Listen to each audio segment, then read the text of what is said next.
Buongiorno from Bulgaria. Why is the door closed? Thanks for the light. Woo! Hello, Bentley Bob. Ben. Oh. Yeah, Bentley Bob. Grace Ferguson, hello. This is my band.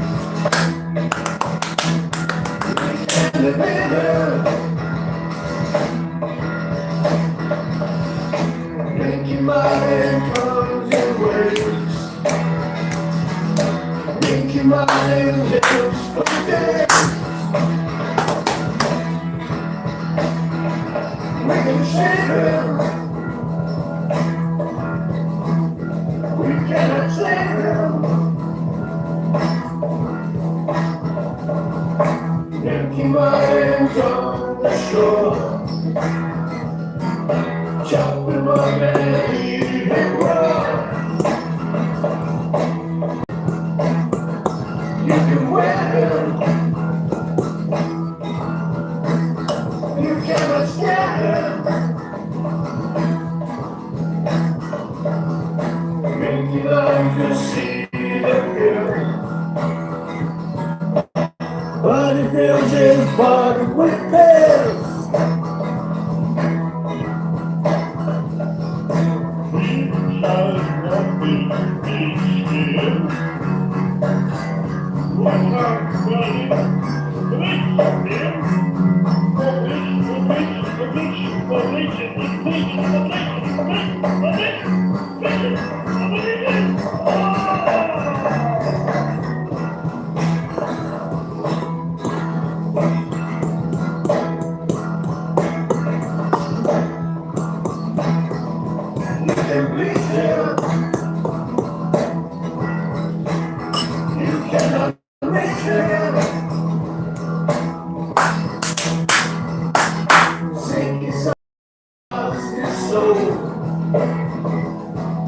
Boy, they have me in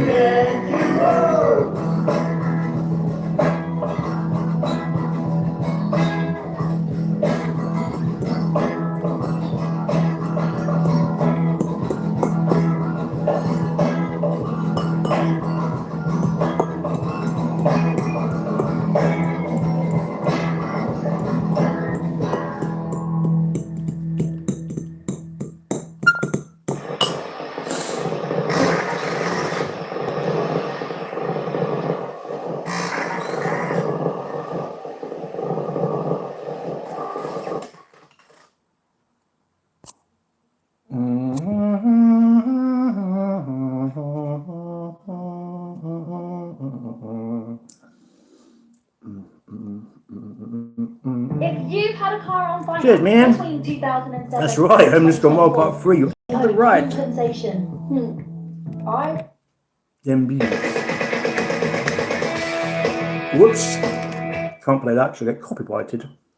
This is me, my band. I'm singing this one. I wrote it. When you first came upon the scene, appetites of Barbara's king, that said he was here to stay. He got in the ring, put him away. Thanks a like.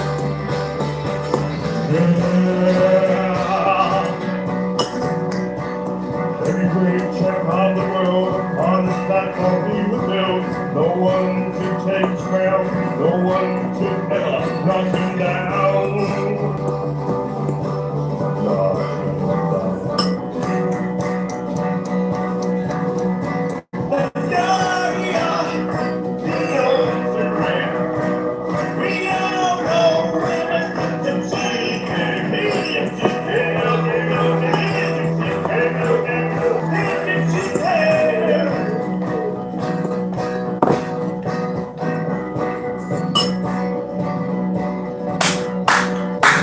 Said he was a mess, his life was mine, and he possessed 350 pounds. The ground was stick with every single step that he would take.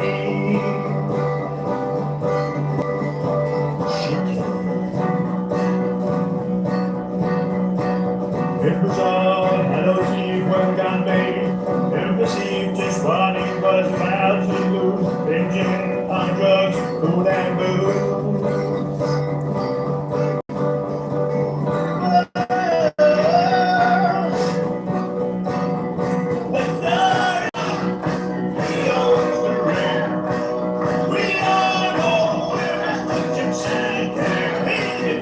Hello.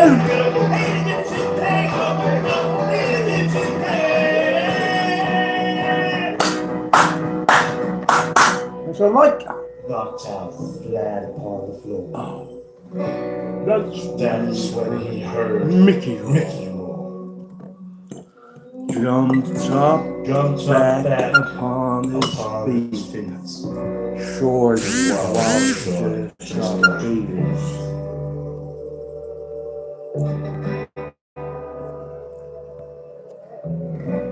Thank you, and you?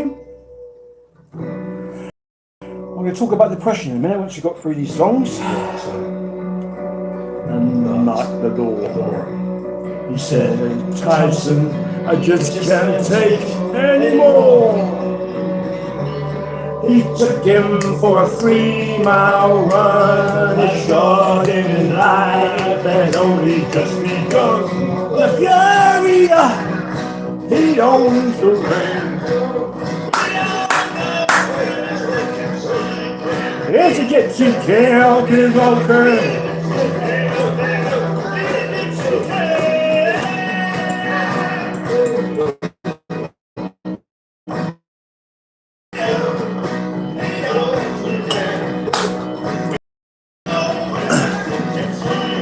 This is a band that I'm in. That's me singing. I wrote it. We're called Auto Sleeper Legend. Auto Sleeper Legend. Auto Sleeper, one word, legend, space legend. Thanks for asking.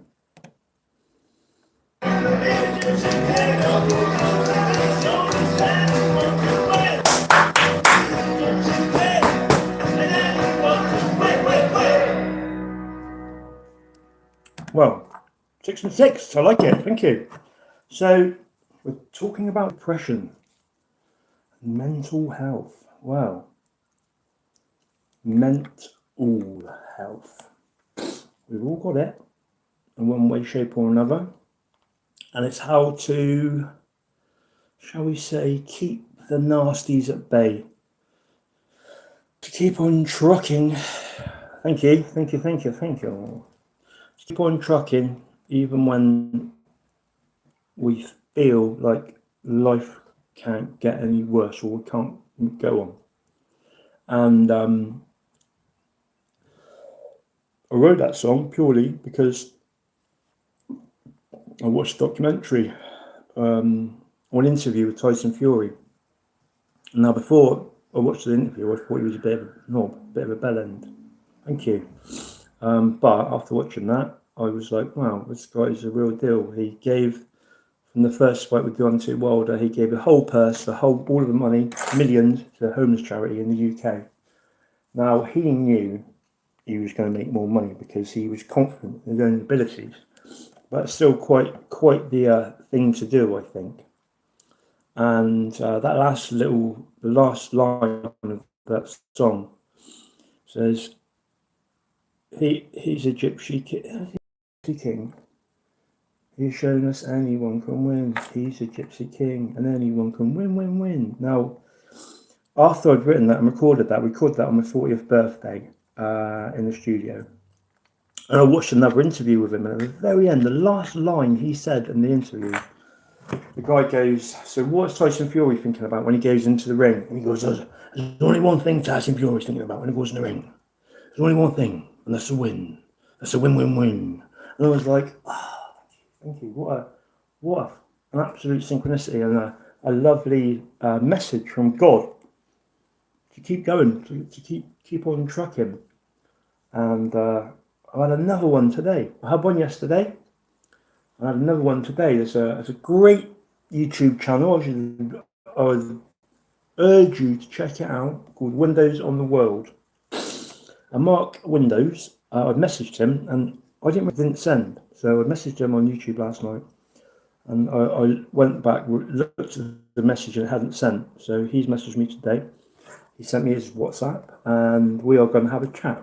And from that chat, it will evolve into something pretty magical about the place where we live in England called Somerset. And literally, it is a magic portal, a special place. And when it comes to depression, my message to the world is simple. Be nice to people. Don't judge others, because you don't know what that person's gone through in their life. Everyone's different. Everyone's had a different journey. But be nice. Smile to people. Say please and thank you. Help people. Say hello to strangers. Do something nice. Overall, just be nice. Don't be a cunt. And then they all left. The moment I said be nice. Oh, what a shame. Right. Let's have another song, shall we? This is another song from my band. That's it, good. Be kind. That's the most important thing. Doesn't hurt. Doesn't cost you anything to say please, thank you, to smile and to help people.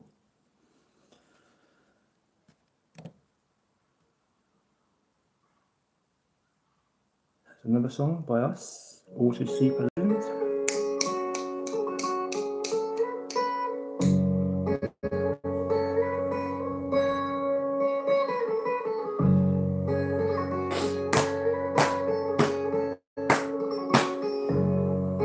No, it's not.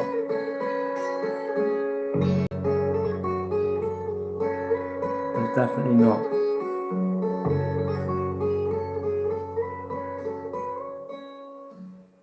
It is a grand illusion.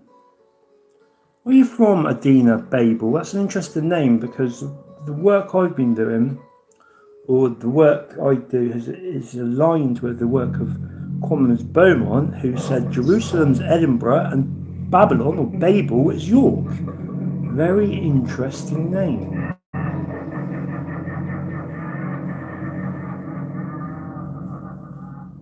This is a good one. Great video as well.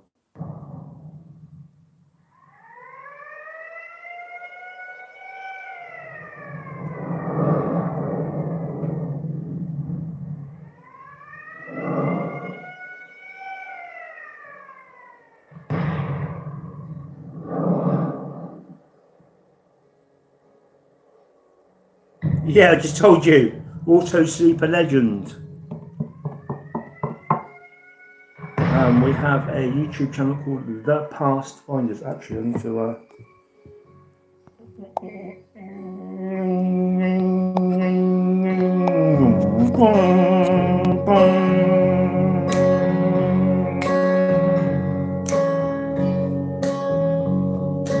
Phyllis died alone, shopping in Shoe Zone.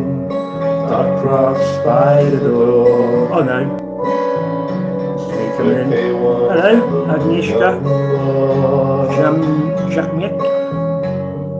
Yeah, can't complain. Stones he's making, Jeremy Beadle's bones, formaldehyde is slipping on one side. There you go, that's the Pathfinders. Hey, what's up, HMP Lincoln? Fresh out, mate. John Redcorn. Maybe you might don't care. He's wearing Jerry's hair. Brady's star is fallen. Let's all swollen. Mrs. Price was right. Remember how he tried to look through Bobby Devereaux's eyes, and he sees into the future. Do I have friends? No, none. That's why I'm on air. No, I've got one friend, Will Sniper. Thank you.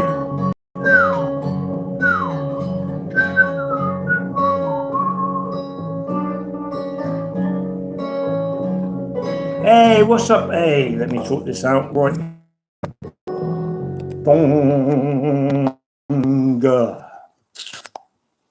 So we're talking about depression. Of course you can. Talking about depression, and I'm playing a bit of some of my music from my band because I can't really play anything else, unfortunately, because of the copyright laws. Although I don't know how. Hello again, from. Are you Uncle Bulgaria? I don't understand how a very good friend of mine, Jack's Dreaming, manages to have music on all of her videos and never gets copyrighted. There you go, span it up. Cheers. So here's another one. This is our first one. First one released anyway. This is a good one. I'm great, thanks, and you? I don't do a lot on this song. I'll do the best bit though, if I'm honest.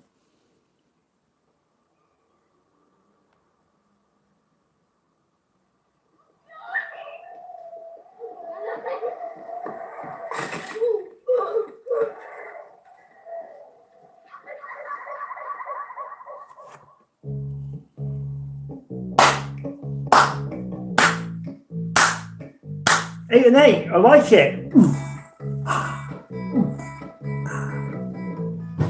What is one? Which one do you prefer?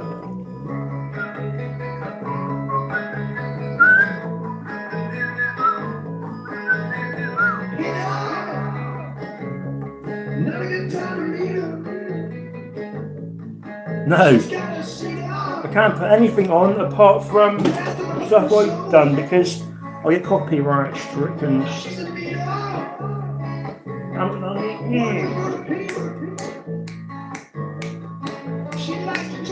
Oh, thank you. I would appreciate anyone subscribing. I'm trying to get to 1,000 so I can get monetized, although it will be a while off because I haven't got enough watch hours.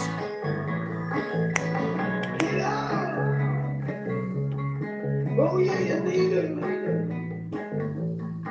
He's got a feet on and a pony on a boat. Whatever you want, mate. I don't mind. Phil, money. Same thing. Friends call me Phil. Friends call me Manny. Whatever you want. Call me Bob if you like. Just don't call me baby.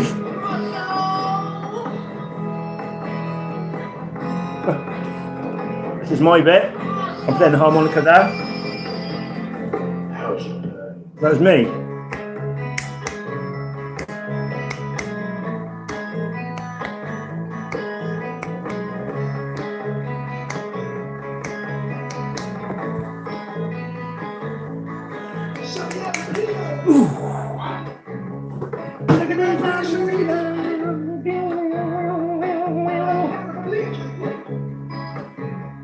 Last time I know, she was real loud. Strong inside the phone. Who's you? Where? She put a hole. Fucking heading well, I can't see her. Wait, Maybe I'm a hole. where are you? Gloves.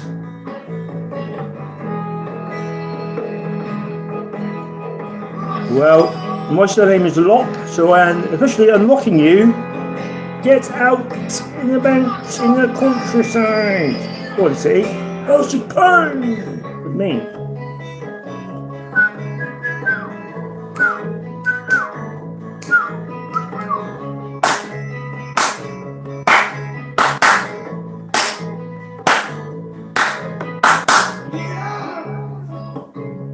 Sticking out of that needle. He likes to feel. Taking out time alone. She had a sister. Looking at her number blister. Now he's a fixer. Straight out of the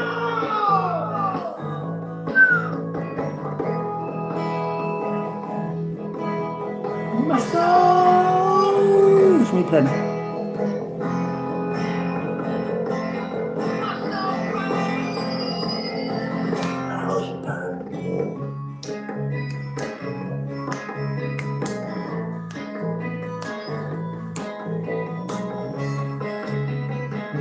Oh, oops.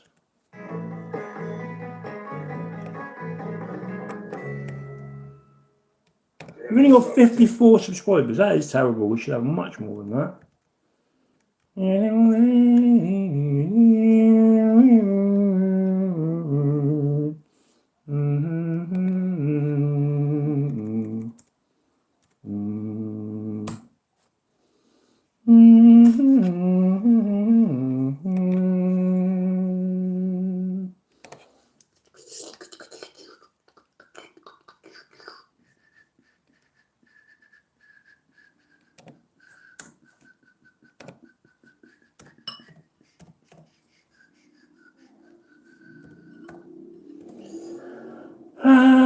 Somerset. Well, it's Somerset. Wow, I thought you were Bulgarian. Oh, that's someone else, wasn't it? Sorry. I'm Hungarian too. Or I'm hung. No, I'm not. I'm hungry.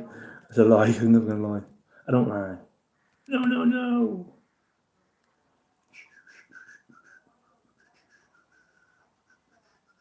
There we go. Here's another one. Ah, nice. Froome, lovely. Now, I haven't been out in Froome, but I've been to Froome, and apparently Froome is Sigma Boy. Yes, I am a Sigma Boy. Well done.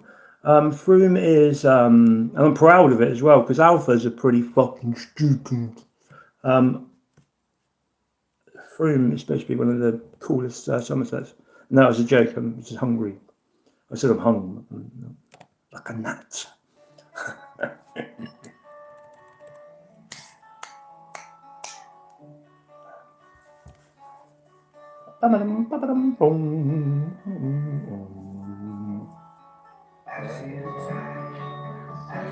It's one of our first ones.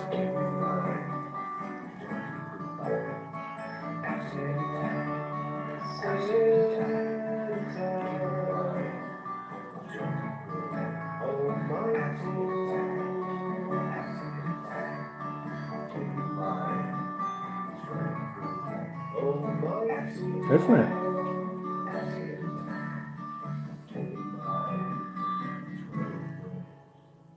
I wanna go see a house and I wanna know when you go back.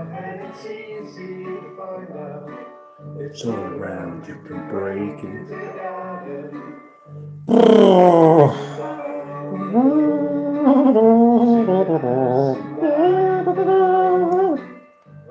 Right. That's a tricky question because I like pretty much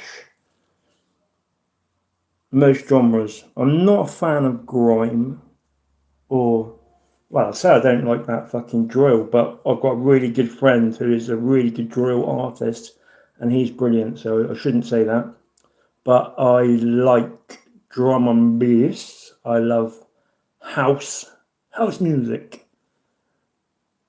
Hello, how are you? Hi, how are you? I'm very well, thank you. And you?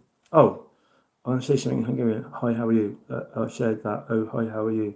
Yeah, well, is that Hungarian, is it? I love house music. House music, proper house music, is one of the only things, one of the types of music that can bring me out of a really fucking pissed off mood with depression or anxiety. If I listen to house, I start. My mate, South African mate, said I was a king of two-step because I just do 1, 2, 1, 2. So yeah, I love heavy metal. I love rock, indie rock and roll, all sorts. I can't pick one. I don't really know. My favourite song ever. It's tricky. 8 down, rock around. 9 and 9. I like it. Thank you. Rock around is round down. It's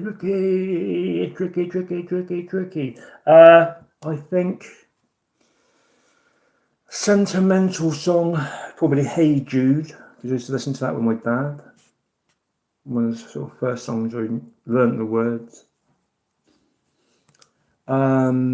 Another sentimental song is Video Killed the Radio Star by the Buggles, because I think that was the first record I can remember. And another one was Isn't She Lovely?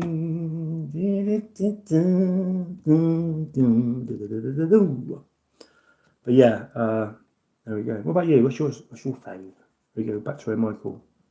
And then Michael came about. From my mate Richard was a bit fucking pissed off that his missus dumped him. And then I got a friend called Michael who rang up when we was in band practice, going on about 20 quid. So that's where it comes from.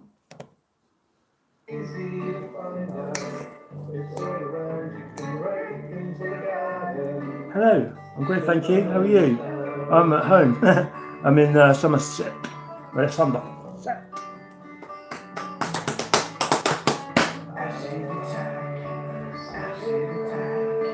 Give me my 20 quid back.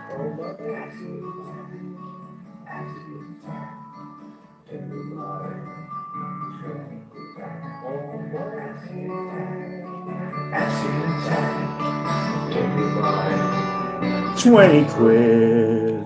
I wanna go to your house. No, I'm going to leave it like it is. Just so people like you can try and take the piss. Doesn't really work. Because if I was worried or like stuck on it, I wouldn't be streaming, would I?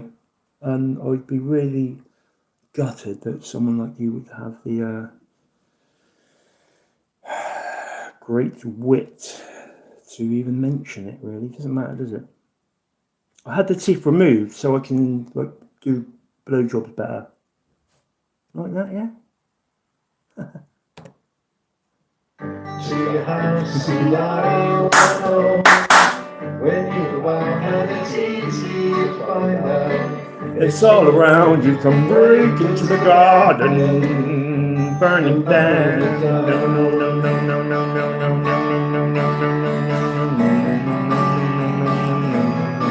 Oh, Michael, can you give me my 20 quid? There you go. Now this one's called Pat Bombay. It's basically a story about us all playing football. There you go. You probably know all about it. Taking the piss. Sucking the piss out of my penis. Maybe?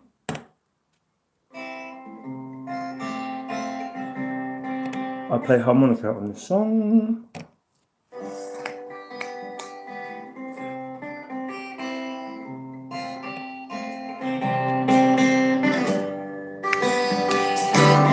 Did you see the pipe on by going at such a speed? Didn't know his second Exactly. name, there really is no need. Did you see Justin fly? Oh. That's what it's called, taking the piss. Me taking the piss out of you.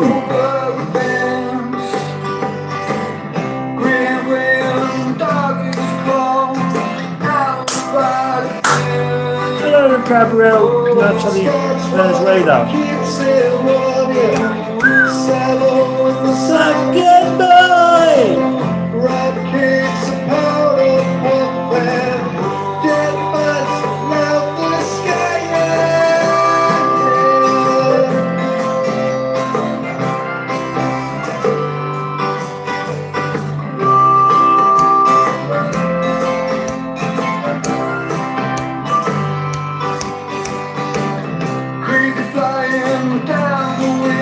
You know what, bro? Put sunglasses on and don't worry about it. Sort of blinkers them out a little bit. We've only done two sort of, although we're a proper band, we've got music videos, we've won awards, we've got studio recorded tracks. We've only done a few live things that have been open mic nights, and the very first one we done, which is on here, the other three members of the band have been in bands since they were kids. So they're old school, old hat at it. They've known it, they've done a lot. Whereas myself, I'd never done anything, and I was really worried and scared. So what I did was, I did a Stevie Wonder. Wore sunglasses so I couldn't see anyone, and it won. Didn't win. It served a great purpose because I lost my inhibition as far as being people looking at me because I couldn't see anyone. So there you go. Now maybe don't do it at night. You might fall over, but yeah, it's all good. Hey, there she is. Lovely. How are you, my lovely?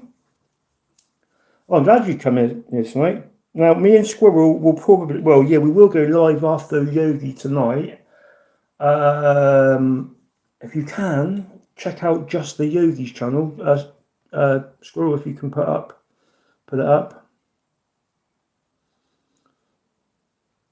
Yeah, I've fucking done loads. I've got loads of poems. Oh, fucking poems coming at me, fucking bum.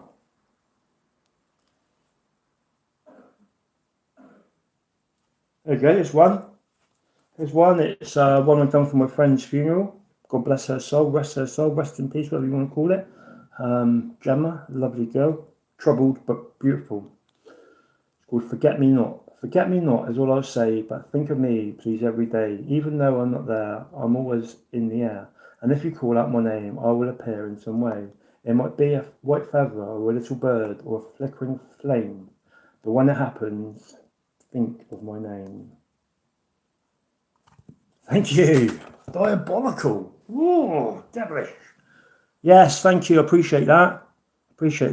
Yeah, if you can stick on, if you could put Yogi's channel up, because I think Striker would be a great part of the Yogi family. And we're not talking about nicking maskets. Although you can definitely be my boo-boo. Yeah, so me and Squirrel should be going live, I don't know, around, what time will we say? About 11 o'clock, depending on Yogi, because we are big into the Yogi. But last night was a fucking brilliant deep dive.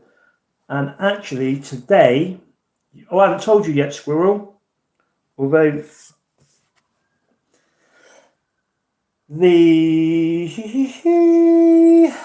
technology gremlins jumped right in because me and Dale and Zena went down the beach and I filmed the stone inside the old seawall that's on the beach.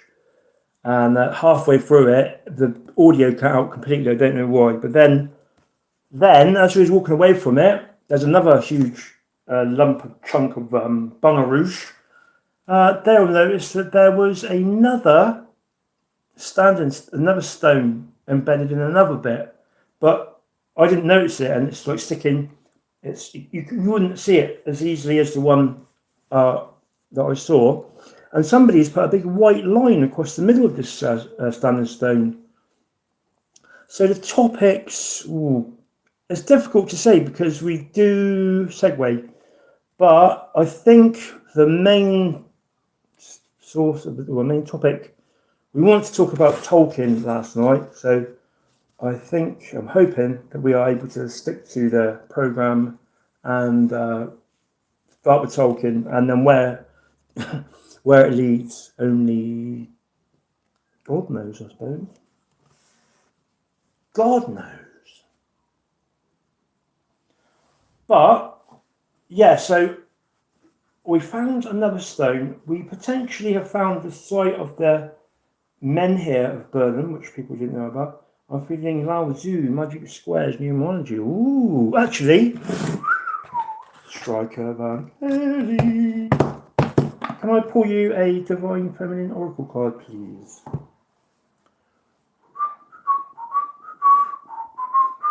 Good on you, mate. Fair dinkum, mate. What does fair dinkum mean, exactly? I think my dad told me years ago, but fair dinkum is like fair shout. Thank you. As we all should when we are opening a portal. I open a session with love and light. I call upon the ancestors, the soul family, the I am presence, the higher self, the angels, guardian angels, and archangels, spirit guides, grandma, dad, and the rest of my benevolent team. I ask you to protect, reflect, and return to sender any low vibration or negative energy that tries to come through during or after the session. Open session. Thank you. Tell me when. Tell me when. Oh, luckily it didn't fall.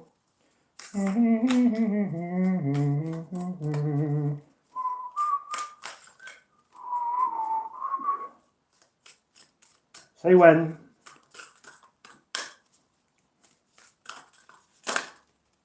Say when.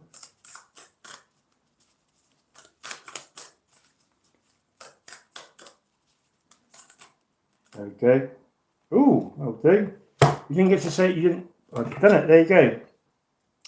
Perpetua, the saint of authenticity. I am my authentic self in my circumstances. And then the bottom of the deck, who apparently was from Somerset, and me and Scott have been to her church in Brain, St. Bridget, or in England, Bridie, which is Bridewell, which is Bridget. Our Lady of Exalted Light, I give endlessly because the light is without end. My soul is all I need. Although they turned her into a nun. And funnily enough, Bridget was a pagan deity, which they Romanized. So let's have a little look what it says about these. Perpetua 22, there we go. And Bridget 162. Let's go to Perpetua first because I called upon her first. The Catholic saint Vibia Perpetua shows us the power of authenticity. Perpetua was a married noblewoman mother living in 3rd century Carthage, which is modern day Tunisia in North Africa. The Roman Emperor Septimus Severus forbade any conversations to Judaism or Christianity. In celebration of his birthday, several catechumens or Christians being instructed in the faith were arrested. Perpetua, along with a pregnant slave named Felicitas, were among them. Those who not renounced their faith were sentenced to a public death in the arena. While Perpetua awaited her trial, she kept a prison diary. The Passion of Saint Perpetua has become one of the oldest and most extraordinary early Christian texts. At one point in the Passion, Perpetua described a visit from her father. He begs her to renounce Christianity. She asks him, "See that pot lying there? Can you call it by any other name than what it is?" And when her father answers, "No, of course not," Perpetua continues, "Neither can I call myself by any other name than I am a Christian." The name Perpetua is derived from the Latin perpetuus, meaning continuous, even though her father visited several more times to plead with her to be a dutiful daughter, wife, and mother. Perpetua refused to renounce her faith in Christ, and she maintained this as truth as paramount. At a time when a woman's societal role was defined by her father and husband, her prison diary also relates to relationship with Saint Felicitas and the class. Hey, Phyllis, my twin sister, and the class structures that Christianity transcends. Even though one is a noblewoman and one a slave, they died in the arena together in 203 CE as equals and sisters. When your soul selects her card, we find the courage to be true to who we are. A vitality returns to us, a voice that's both moving and compelling, simply because it's authentic. Saint Perpetua's words in her very personal and emotional diary were so impactful that 200 years later, the renowned church father Augustine would write about their beauty and truth. Saint Perpetua suggests that there is no greater power than choosing to remain our authentic self in all circumstances. She's that person who remained loyal to her soul, and she urges us through her example to embrace the power of being authentic now, even in the face of death. She courageously held fast to her truth, and she was a Christian, and her right hand reveals the Christ mudra, which is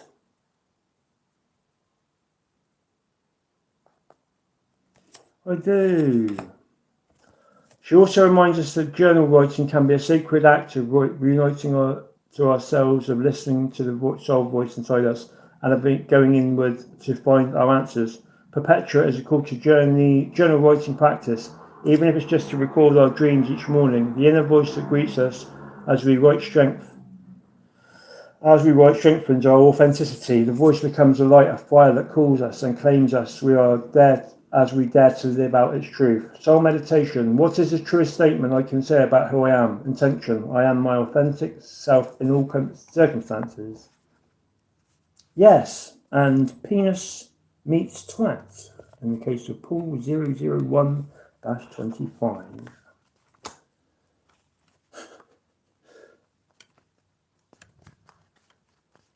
First shout for mentioning Ross Abbott, though, one of my faves. So, Bridget. Hang on. Interesting. So we have Bridget, then we have Saint Bridget. Oh, Saint Bridget, 166, pick up 6. 166, pick up 6. See, I told you. You've got Bridget, then you've got Saint Bridget, so they basically Romanised Bridget. They even know what they bother putting Saint Bridget in there, but, you know, it is what it is. Not much to say on Saint Bridget by the things. Whatever it is. Endlessly. I'll give endlessly because the light is without end. My soul is all I need. Saint Bridget represents the elevate. Hang on, let's have a quick little look. What was I saying? Point. Right. I love the album card. I wonder what inspiration for the shows. Obviously, has to relate to God, but often I think of her Saturn. Remember me reading the song. I'm back. Hello. This high. It's lovely to be here with you all, enjoying myself. Eternal perpetual motion is like an underlying faith and an energy, not just a set of being. The gospel she wrote in her ecstasy is a masterful build. 22. Brilliant. Showing you your mental health, Paul. Yeah, well done, Paul. Our Lady of Exalted Light.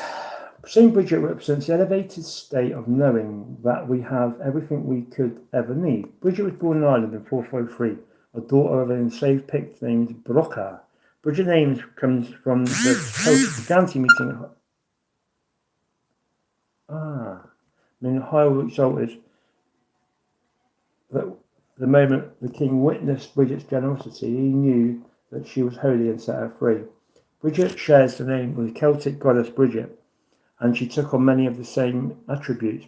St. Bridget's feast, it is the same thing. She is the same person. They just had to take the deities and the holy people and turn them into saints, because that's all the saints are. They're just the gods.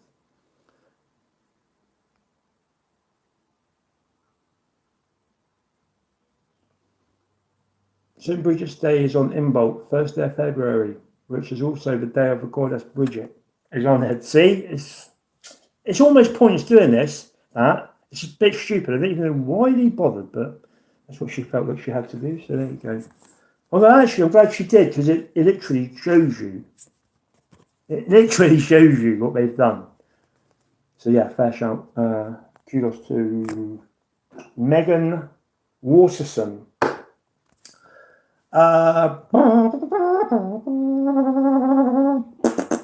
St. Bridget founded the monastery at Kildare on the site of the shrine to the goddess Bridget. Oh, okay, we'll give it that. There were priestesses who tended to the goddess's eternal flame and received spiritual instruction in honouring the goddess St. Bridget.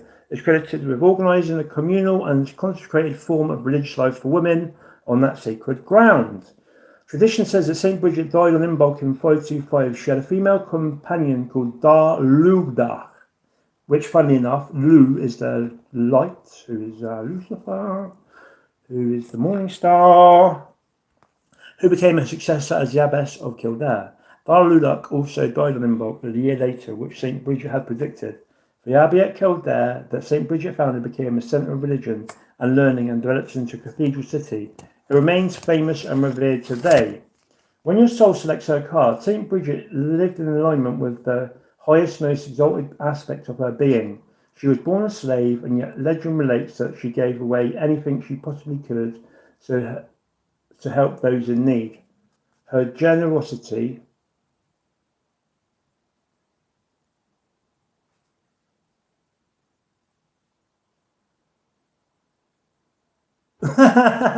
Thank you. Wow, thank you. I really appreciate that.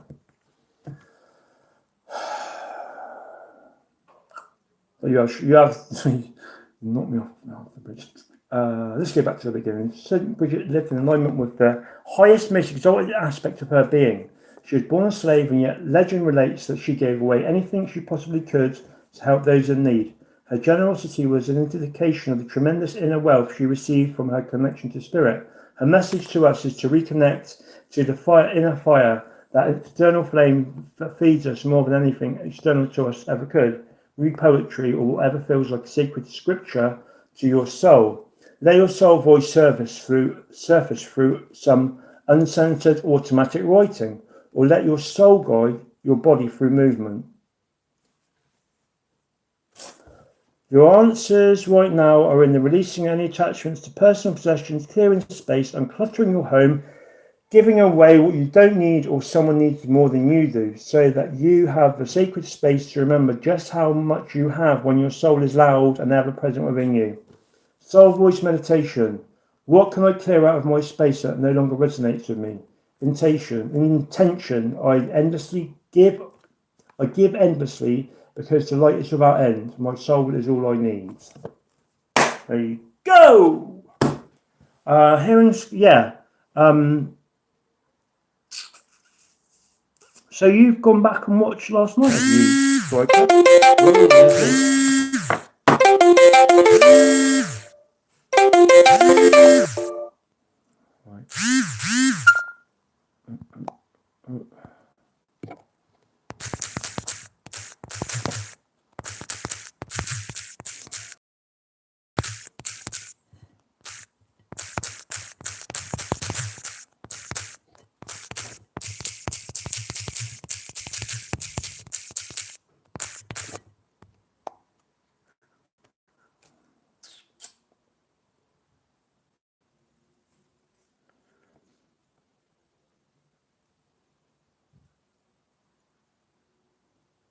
I bet.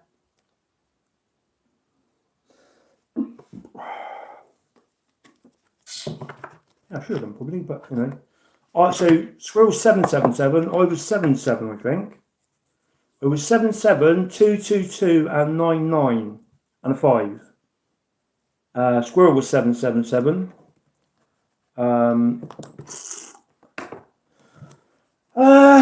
Seb, or is it Lee? Would you like me to pull you a card? Don't worry about it being a girl, because we all have the divine feminine within us. And it's only till you are able to embrace the divine feminine and the divine masculine in perfect harmony that you are able to move on. No, don't worry, I wouldn't let this matter gambling. Yeah, it's not a sin, is it? And if it's a pound, you know, it's a pound. We gamble every single day of our lives. We gamble when we go outside. We gamble when we eat something. We gamble when we get up. We gamble when we go to bed. That is a gamble. It's only a game, so give it a real good. Right. Seb, Lee, what your name is? Would you like a card?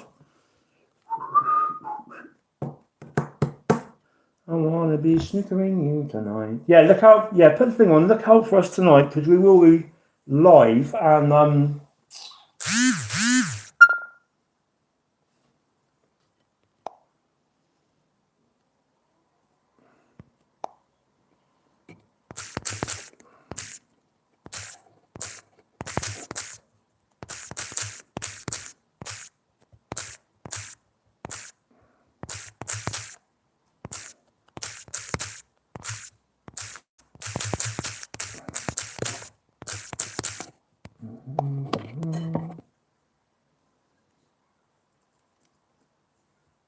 that's right. Seb, if you're still here, would you like to have would you like me to pull your card? And yeah, so I would imagine around 11 o'clock GMT, 6 o'clock now, so that's what 5 hours time. So I don't know what time is it. What do you think of Secret Space Program 20 years and back? Yeah, not so secret, I don't think. But there you go, yeah. I think it's a hell of a lot more than what we are told. All sorts of things. Slot machines have 7 of the winning symbol. They do. 777, lucky number 7. 777, what's that be? 7 plus 7 would be 21 plus, no, it wouldn't. 21. So 2 and 1 is 3. And I was a path number 3, wasn't I? What were you? What path life were you? I didn't actually remember last night.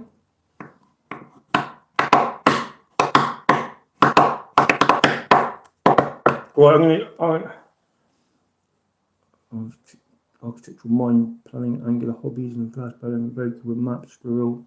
Hey, me. Although I've never done glass blowing. In fact, my twin brother is mani.festor. Now look at painting number 4777. Your path number 8. Nice. Infinite. Infinite. I'll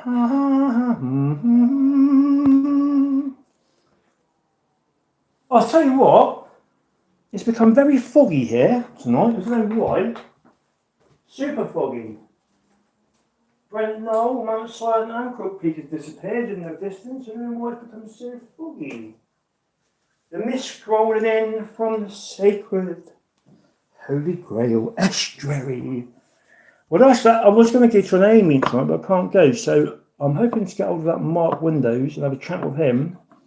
And then we could do a stream earlier if you want, Mr. Squirrel, or now.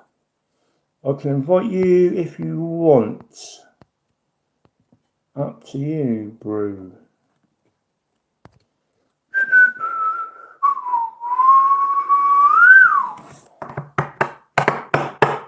No cursing. Says who?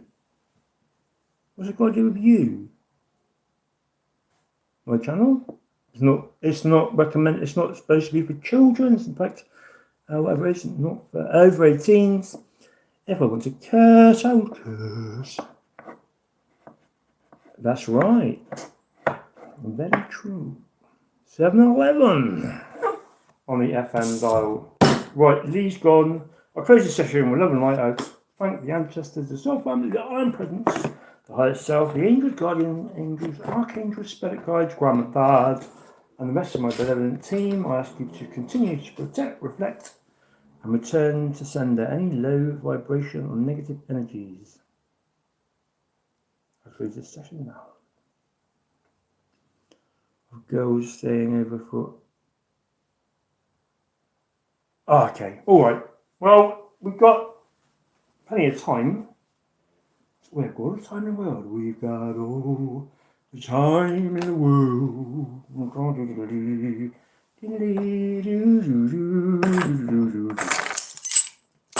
Oh, that you have a good time. Where are we? Let's put some music on. We're having 35 minutes. 25, 45, 45, 55. You know what I need to do actually before we go live is I need to send you those pictures of the Somerset HER, don't I? Which is weird because this computer wouldn't let me look at it yesterday. But there you go. I think I probably.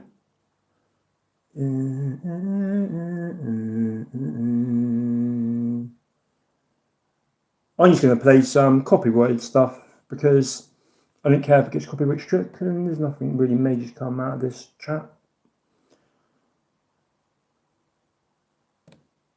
Do this next. Who's next? Running around, robbing banks, all white, stop at school. Love a song.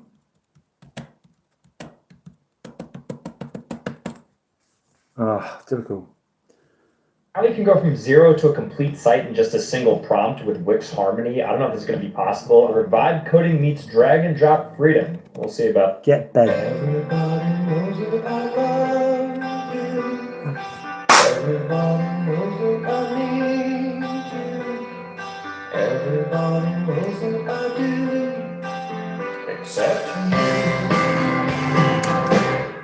I told you the stars above. I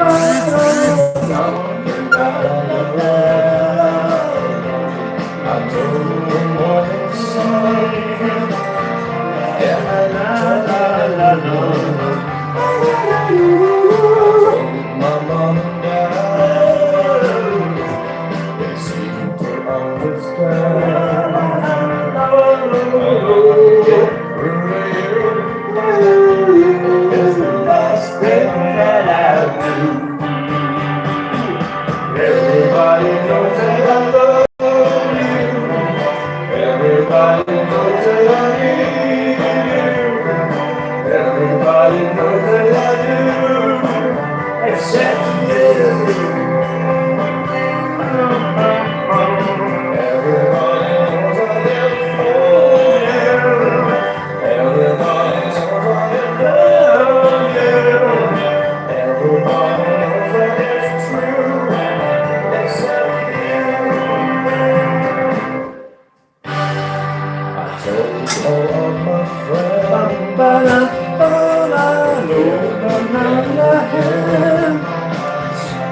I drove away. Thanks for the likes. Scenario, my only friend. I told the passers-by. I made a small boy cry. Yeah, and I'll get through to you. It's the last thing that I do. 'Cause everybody knows that I love you. Everybody knows that I need you. Everybody knows Yes. that I do.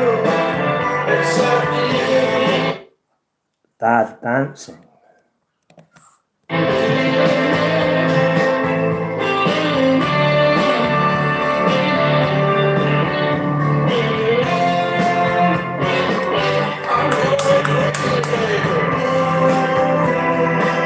What do I have to do?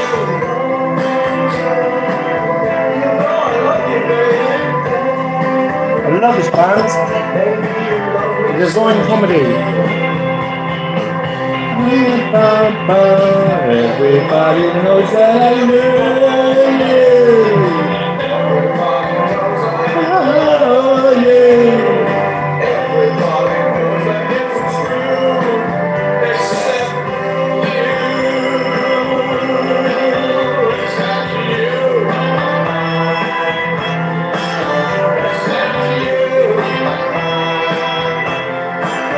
Except you. I'll come over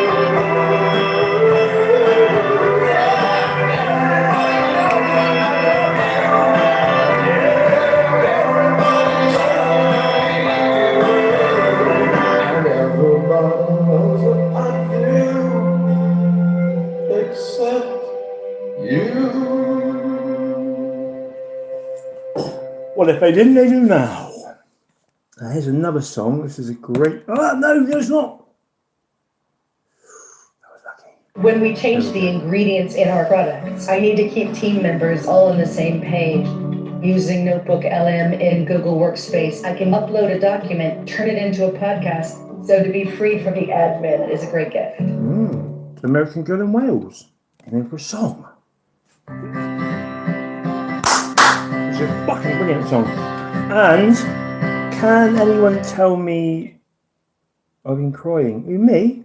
No, it's just a bit, I think got it's hay through the time. A bit itchy-eyed.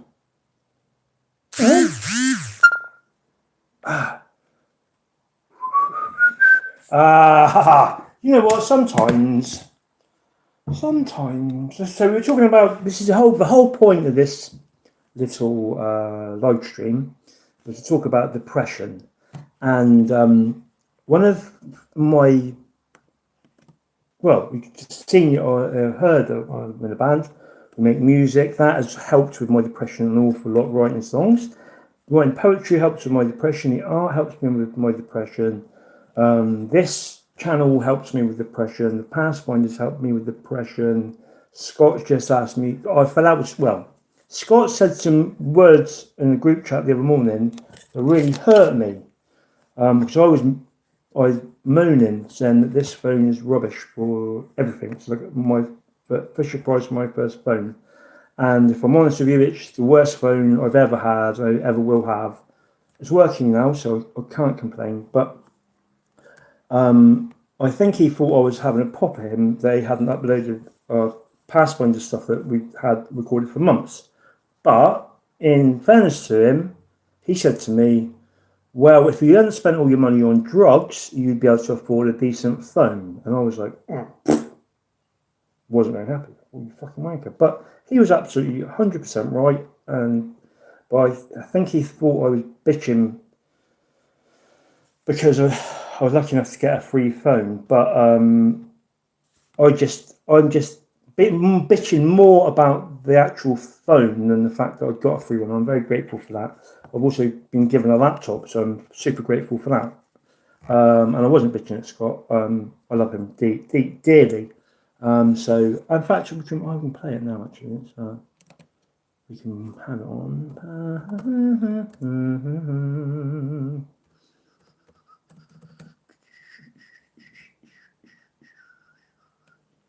Yeah, did you like our latest one about Barry Mump?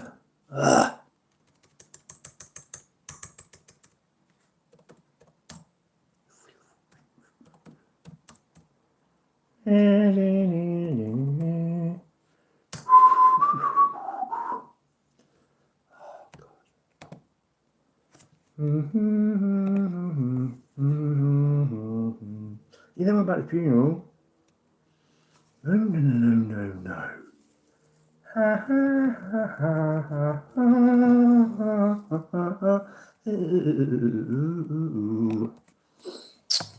Right. So yeah, and then Scott's just that I messaged sorry for fucking having a meltdown, and I appreciate him and thank you for uploading because I really wanted to see the video, which I have done. So there we go for all of you out there.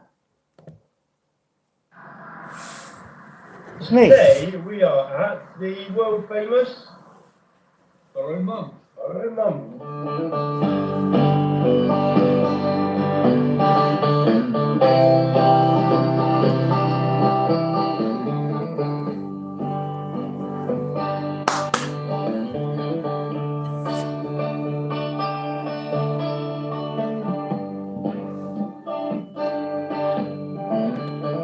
But I'm always crying. I watch YouTube shorts about bloody dogs, cats, and were mistreated, and also watch these philanthropists that go around and they give and help.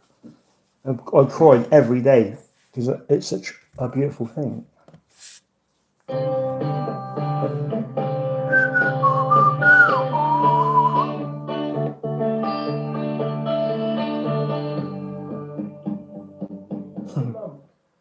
Now, when we went to Martok last year, I was desperate to go to Borrow Mum, but I wasn't allowed. So we're here now, and it's much better, I think. I'm just going to do Borrow Mum. Now, the church, it is a church. I like to say it's a castle, but it's not. It's a church. It's called St. Michael's. It was never actually finished. It's always Danish. Hey. And the interesting thing about this church in St. Michael's is that it runs along a line of churches. It goes all the way from St. Michael's Mount St. Michael's Line, it's called. to St. Michael's Line. Mm. And Glastonbury Tor is called St. Michael's Tower. All the way along, you've got these St. Michael's churches. And actually, it goes past St. Michael's Mount to Mont Saint Michel on the other side of the St. George's Channel, or as we like to call it, the English Channel. And run alongside the St. Mary's Line. And they intertwine like a snake. So were Michael and Mary a couple, or what's their significance of those people? Well, St. Michael is supposedly Archangel Michael. Okay. St. Mary is, I think it's almost St. Mary Magdalene. Yeah. So like she might have been more important than Jesus' mum, Mary. Well, yes, but also our friend Squirrel Sniper done a very good synopsis about Shout out the other day, and I think Same. that she may have been as important as Jesus. Some say, and I've heard that she was the wife of Jesus. It lines up with Rosslyn Chapel. That's right. Because Jesus being such an important person in the Jewish aristocracy, that he actually had to have been married. How grey my hair is there. Was and Yeah, hell of a chippy. Carpenter to the leg. and they apparently may have had children. We don't know. These are all legends, but the best legends, apart from one of them, are here anyway, aren't they? I think I've just spotted a murmuration through the trees. Really? Yeah. I saw movement of many a bird going past through those trees. We'll investigate that in a I minute. saw a Skoda Yeti. You sure it wasn't that? We saw a murmuration, didn't we, Scott? And it went into a perfect ball for about 2 Oh yeah, that was out by Fenny Castle, man. Fenny Castle, yeah. That was mad. We might be able to see it from up there. Yeah. But it's definitely a good season, isn't it? Because there's no leaves on the trees, you've got sort of a better view of. And what about murmuration from above? Not many people see that. Oh my god, that would be What epic. about this dude? Looks like a bit of food, I think. Mind you, if you're underneath a murmuration, you might get a bit of the old pepper. Splatteration. Yes. Could be uncomfortable. Should we head on up? Let's ascend. Oh, by the way, this is also very much in the environments of King Arthur the Great. He had a place at Athelney. Yeah. That's not very far, is it? Yeah, Redmore's over there, and that's where they made peace with the Danes. Yeah. Anyway, let's go and have a look at the top. Okay, let's go for it. Sexy motherfucker. Look at them boots. Just need to point out this is Scott and Richard, or might just be Scott, playing a guitar. Very talented person indeed.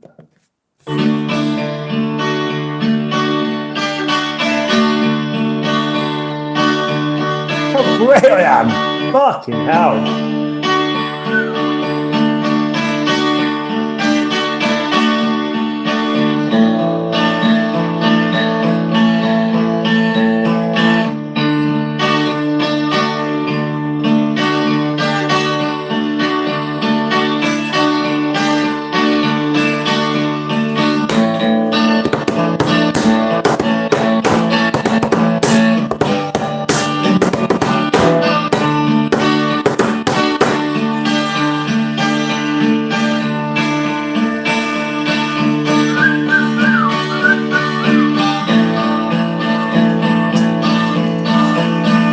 love that.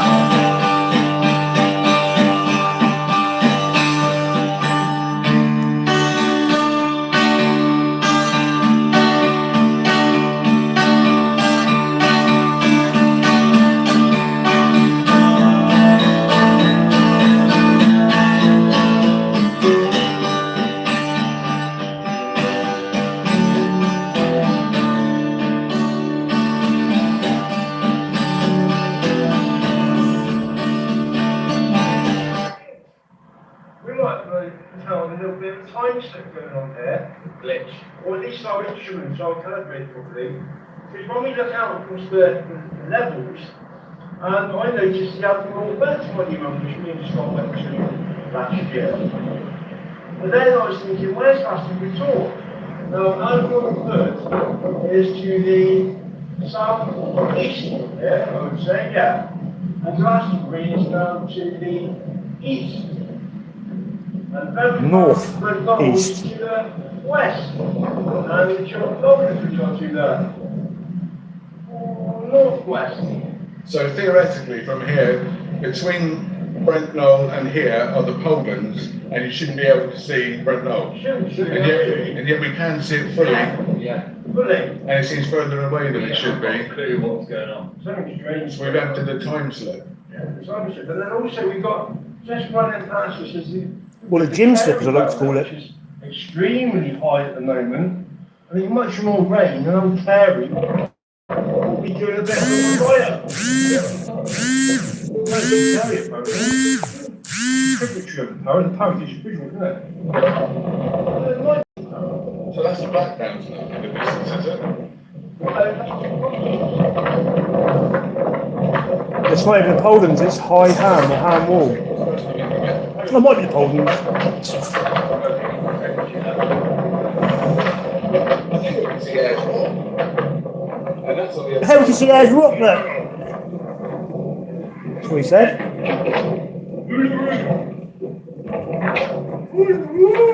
It's called Frankie Howard Rock. That's quite interesting because when you said about Scotland and Australia being a world away, well, apparently Ayers Rock or Uluru is one of the Stargate portals, and there are portals in Scotland, so they're not as far as you might think.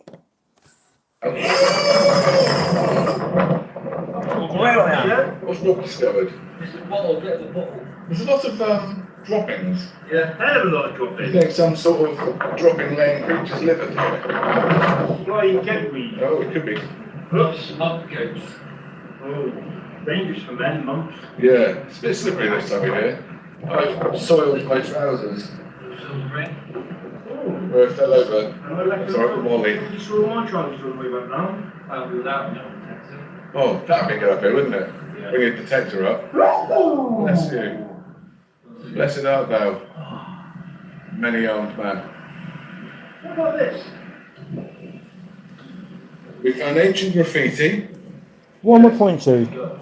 Who knows? Tiger. That looks professional, isn't it? Yeah. That looks like it's going to your back. Does that say Redman? Redman. Oh, Redman. Redman. To Amanda Redmond. Yeah. Or What's that there? Jay? Hartley. J.R. Hart. Yeah. High fishing. That's an unusual surname, isn't it? Stokes. Yeah. And this is the second Some more over there. chat relay chat you've been to. P head. Up there, you. Jay Hume. Sea Hunt. Jensen. Button. We're off to Button. For the wind. Yeah, well, it's a 2021 day. I bet it's sort of stumped really. Well, Professional. they brought a kit up to do that, I think. We should have brought ours, shouldn't we? We got a sledgehammer in the car, we can just bash our name into the wall. Well, of course, being an ancient monument, I'm only joking. It's not that ancient, actually. Let's go and have a look at this view then to see about the times. Oh, there's a good monument over there, look. Right. You sure it's not one of those new EDF monstrosities? No, I don't think so. See if we can zoom up and have a look. There you go. There we go. Yeah, it's a bit. Oh, well done, Rob. Out of fucking way, Nobby.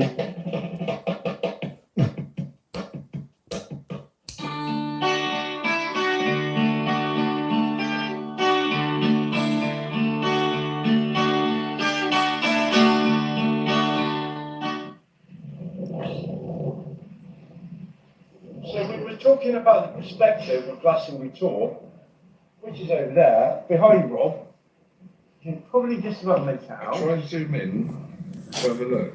It's very distant. Well, Yeah, oh, there it is. Right in the centre of the screen. Should we go And down? then Brent Knowles, you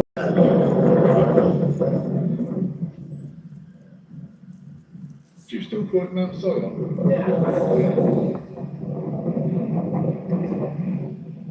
Yeah, so all Mount the Sion with an S, not a Z, by the way. Not Zion, it's Sion. And that's what Sion is Welsh for Sean. Is it? And that's what we've got across the water there. Sean's Mountain. Sean's Mountain. And we're on Sean's Mountain Hill, which is sheep dropping. Yeah. Those rivers are up high, aren't they? 'Cause we've had heavy rains. Yeah, this gets flooded a fair bit up here, doesn't it? It's the part of the Levels history.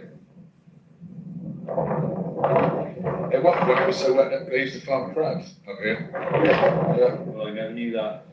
Don't walk through that field or you're getting nipped. My brother knows all about that. Okay. Japanese. Nippon. Interesting, thank you.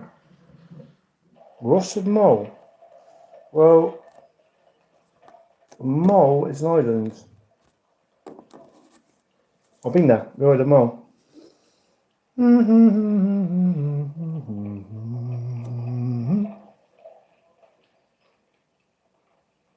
This is how you descend.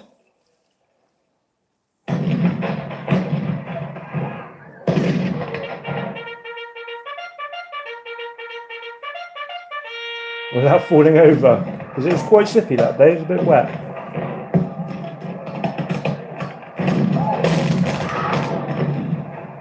St. Michael's Borough! Here we are. Just always worth showing it.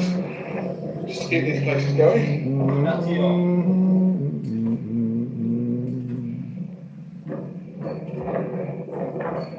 Keep the kindness flowing, isn't it? The fellow must never heart shape.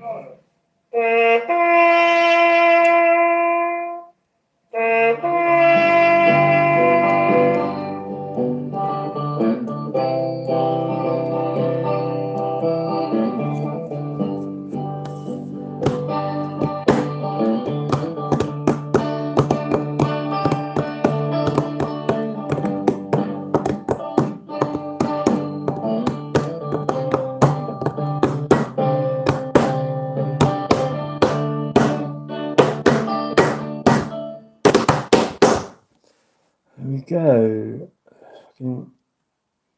Oh, later if you want. Big Glastonbury for you.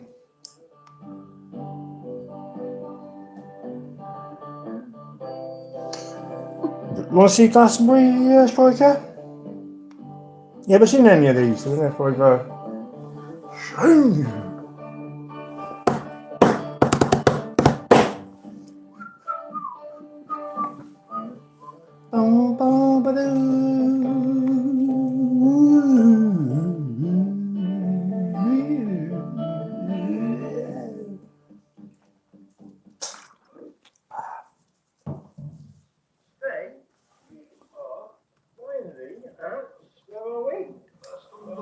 Glastonbury, or as I like to call it, Glastonbury. That one? Anyway, it is Scotish's birthday. How old are you today, Scott? 63. Not bad. Really? 50? What? I don't know, this can't happen. Anyway, we're going to do alternative Glastonbury today because Glastonbury's alternative place, and Scott basically decided he didn't want to go on the tour, so we're not going to do that. But everyone's seen the tour and all that, so So we are going to go to some different places today, aren't we? Yeah. And we are Manchester. in. We're going to see a grave. Hey, look! Grave of somebody. Where did I start before? It's some sort of circular. Yeah, let's go right there. Look. Circular. When you not see that boy, or was that a ghost? Ghost. Labyrinth. Hey, what am I talking about? Anyway, what are you talking about? That car is an Austin 11, no, Morris 1100. The We wanted to. I think it's the same speed. came after the Morris Minor, Should we try and finish the sentence? which my dad called the Rost Bucket because it had plenty to rust. We wanted to go into this church. Or Morris 1000 it might be actually. Closed today, so we're not going to get A into Scots it. car.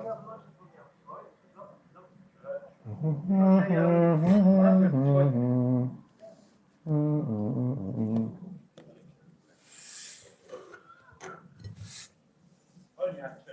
Anyways, let's go. We're going to have a look at the old church.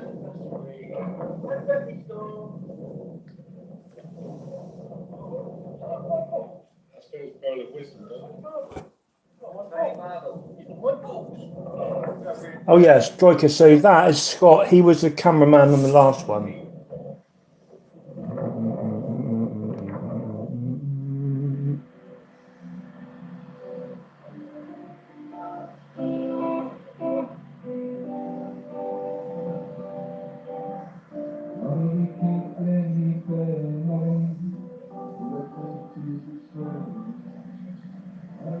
What? I wonder why he just said that actually. Little bugger. So we are outside Labyrinth Bookshop in Glastonbury High Street. Don't go there, And one of the wankers. reasons we came to Glastonbury as well, one of the things we want to do while we're here, which we will do, is visit the famous author, Dion Fortune's grave. And actually in the high street here at Labyrinth Books, we have a few of Dion Fortune's books. One being The Magical Ballad of Britain, one, Lost Secrets of the West, although that's not by Dion Fortune, if I'm honest. But another one, which I find is a very good book, is called The Psychic Morris. Self-Defense. But I'm hoping there might be... The son of the Morris Minor. I actually bought my Grail book from here, it's a very rare copy. I didn't actually. I forgot. A Commons Beaumont book, so let's have a look. But they were really unhelpful and not very nice. Moody and wouldn't let me film in there. So it's got, so we jumped from Labyrinth Bookshop to Courtyard Bookshop. Books, and I'm Much better. I'm Tim Dane, I'm so happy. Ben from Courtyard Books has been very kind to let us show you first edition of The Sea Priestess by Dion Fortune. This is a very rare book. And there's two other novels, The Winged Ball and The Goat Foot God. Now, The Sea Priestess is about a witch who actually is based on, she lives on Green Down. And then you think about it, she's lived down one of their little, down the coast, one of the little coves on Green Down, which she, yeah, which we sort of hopefully next year, when the weather's a bit better, we'll be able to get around a bit further around and maybe find the one. So, yeah. So that is rare. This is super rare. First edition. Yeah, I mean, it's not. It's great value for money. It's £500, but this is probably one of the only first editions going. So thank you very much, Ben, to Courtyard Books. And I can personally recommend Courtyard Books because I bought my Grail book from here. So. And my Fire from Within book. Oh, it's actually even better. Oh, sorry. Are you a Kiwi, are you, Striker? I thought you're Australian. Thank you. I made a mistake of saying to some lady in London, "Is you Australian?" She went, "No, I'm a Kiwi." I went, "Same thing." She wasn't impressed. Oh, it's actually even better. Oh, sorry. It's actually £400, so there you go, bargain. Thank you. Give you 20% off of it. Great bookshop, really good. Probably the best occult bookshop in Britain.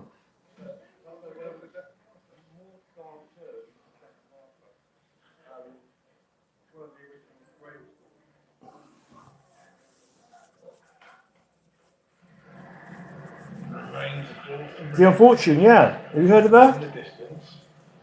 Yeah, The Unfortunate. The sea priestess. And it's based on Bring Down, which is one of my sacred sites, personal sacred sites. On top of the tall. Bit low, because it's a long way away. But yeah, mate. Tower, Casper, This is the St Margaret's Chapel and Magdalen Almshouses, and we're going to go and have a look at the garden, quiet garden, isn't it, Rob? Quiet garden. Try and be quiet, if I can.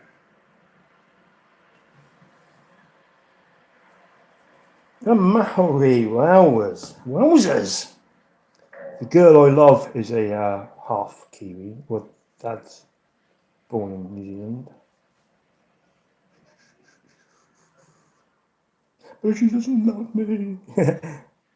Oh, look, Richard's never been on the shop before until now. So this is Arms House number 5.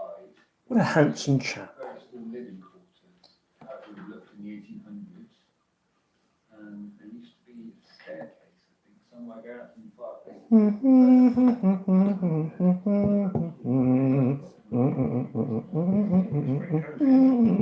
Look at that, you've got your little fireplace for your cooking. I'd love to live there. Watch out, trees. Remember his first single old lady, or something like that, so. Yeah, you have what? And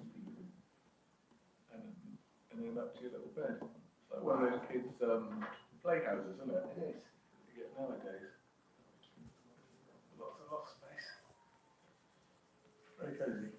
Demonstrator, how tall are you, Rob? 6 foot. No less. Right, and the height of that, back, you're blind. So people were smaller in them days, wasn't it? God blimey. That was amazing. Yeah.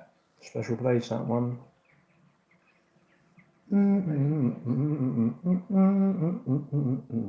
Look at that. Bloody beautiful. I'd love to live there. Well, cool.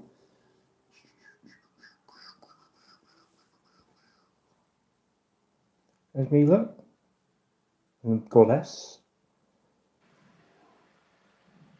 Okay, so this is a dedication to my friend Reva, who wrote a lovely poem, and this is a beautiful painting of Weary Hill, the Holy Fawn, and in the distance you've got Brent Knoll, right in the middle of the island, Mount Sion, or the Private Island, and bring down to the left, and the Holy Grail at the Bristol Channel.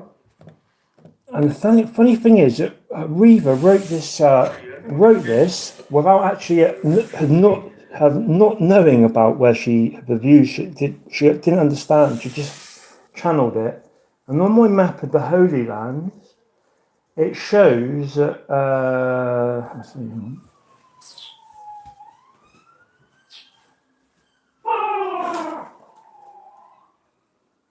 Moses viewed the Promised Land from the point looking across in correlation with the map, and the Promised Land is where the sun is actually shining on, paradise, literally on there, and that's the view she saw, but she's never seen it.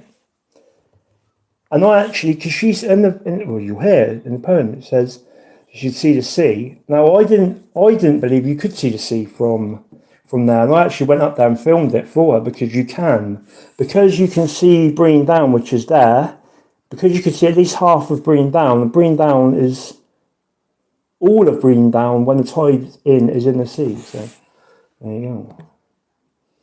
But here is the poem. It's called Allegheny to Avalon. A treasure in the hills, shrouded in mists and time, remembered only through song and dance, and lyrics expressing the rhyme. Climb to the hill and look across to the sea. The best of you is also in the best of me.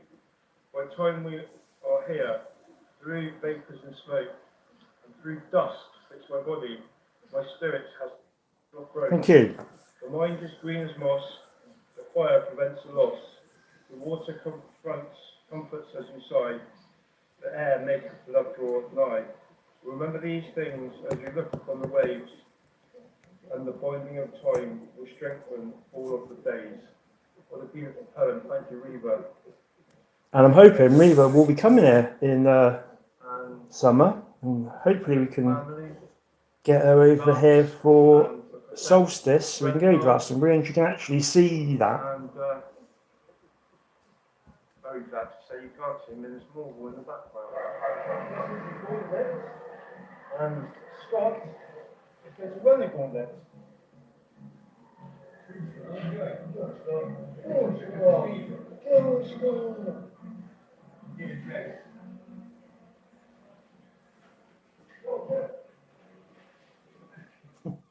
What a wally. Richard's in it again, look, he didn't know. There we are. Wob Boy and I. So this is the grave of the unfortunate, whose real name was Violet Mary Evans. And she is a very famous occultist author.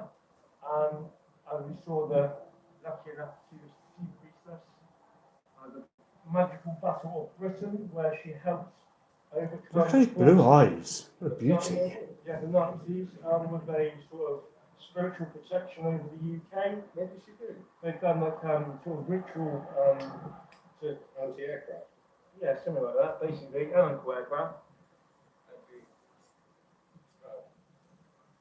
So there you go. It's, we What's want the point of it? it's just that people put stuff up, don't they? Put pagan. Yeah.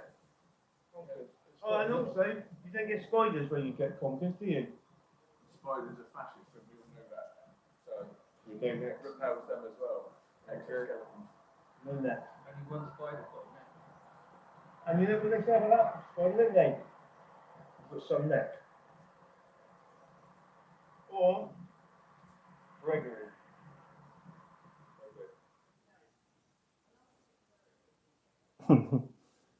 Baskerville. So here we are, a dog and a dog, ancient trees in Glastonbury. The ancient trees.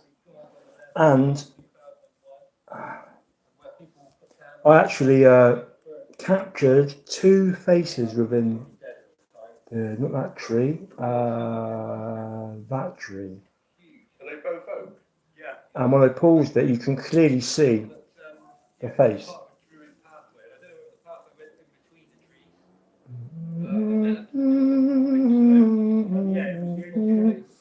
Could have been like a pilgrimage. Yeah, the ancient Way. way to the tour.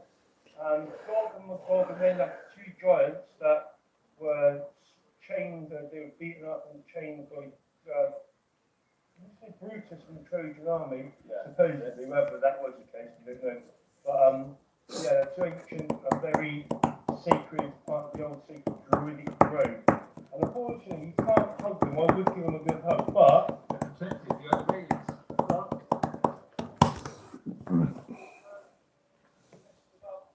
You just hold hands with it. Pleased to meet you, sir. Some of them a gug to you.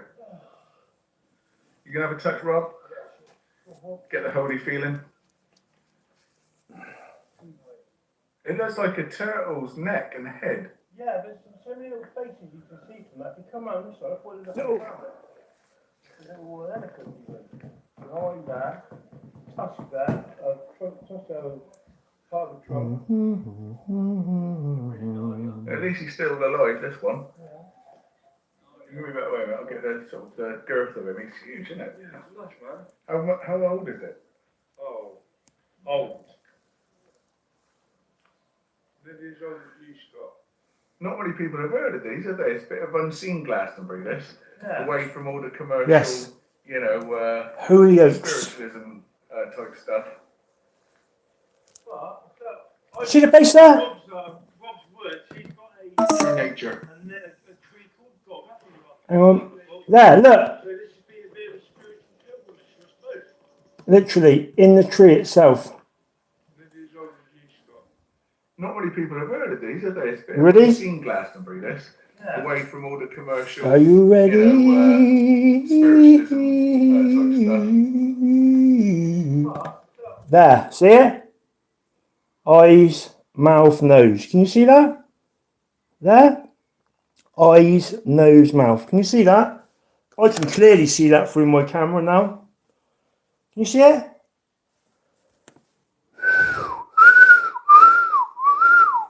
See that? Clear as day. Clear as custard. And another one there, look. Nose, beard, crown.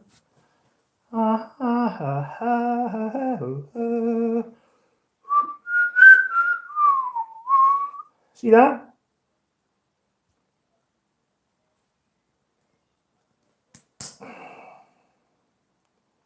Striker one, clearly can you see it?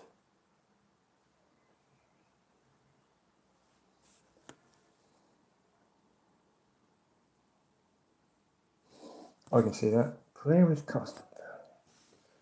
Da da da la la la la la dee dee dee doo.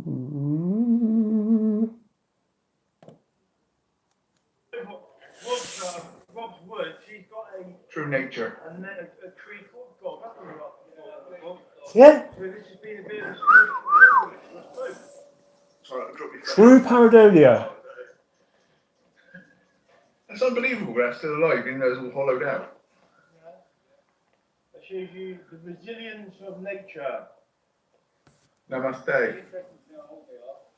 We'll find out and we'll put it on in text. I'm not going to be the one to chop it in half and count the rings. You need a big chopper. It's good night from him. Oh, good one from me, you. There you go. Don't start that again. Tell us when you're going. So we have had a great day, haven't we? Yeah, We've great. had a great day. We've done alternative Glastonbury. Yeah, that's right, Glastonbury. What would be your favourite club? Rich, Rob? Probably the first edition of the Unfortunate book. Mine was Dog My Dog. I really enjoyed seeing the ancient oak. Oh yeah, no, I like that as well. Yeah, that was epic. Actually, my favourite was the freeze at the Elms houses. St. Yeah, that was my Chapel. favourite bit as well. I like touching Magog's intrusion. That was exciting. I did enjoyed everything. Everything's been great. So anyway, thank you very much for joining us as per usual, and we're hoping to do a very special alternative Christmas special. Cheers. Thanks for watching. We didn't quite get round to it. Yeah.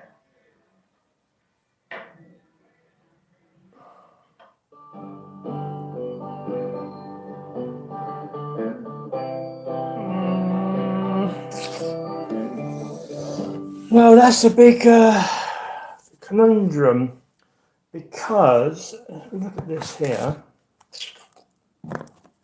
So this whole area was joined. This whole area was joined until there was a huge comet hit Britain, supposedly around at Fingal's Cave. But basically, there's a huge tsunami which created the North Sea and the English Channel, St George's Channel, or the Irish Sea, which could have been due to the comet hitting the Hudson Bay, North Pole, which created so much precipitation, created so much water that this was all made. But this is this is what Commons Beaumont believes was the Atlantis saga. That all this was buried under the sea. So that's what I'm hoping with Windows on the World we can find out. Yeah, good stuff, that, isn't it?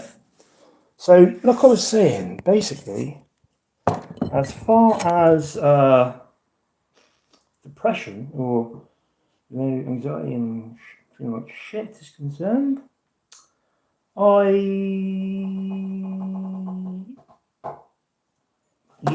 we do this, we get out and about. It's great for my mental health, being out with them boys and the the to and fro of them taking the piss out of me. Although it's Would you like to see the very first episode of The Pathfinders? The boys, they understand me, they get me, they allow me to be me. There can be a touch of judgment now and again, but it's always forgiven.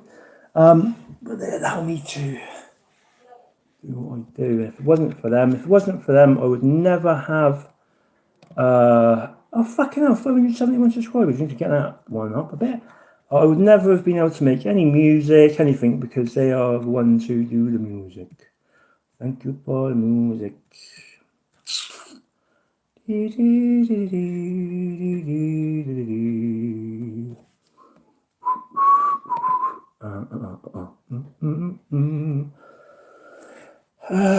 Yeah, if it weren't for them, none of my music would have been able to happen. Simply because I can't write music, I can make up stuff on a harmonica, I can make a melody up in my head, but I can't translate that into actual music. So up until that point, it's literally spoken word. La la la la la la la la la la la la la la la.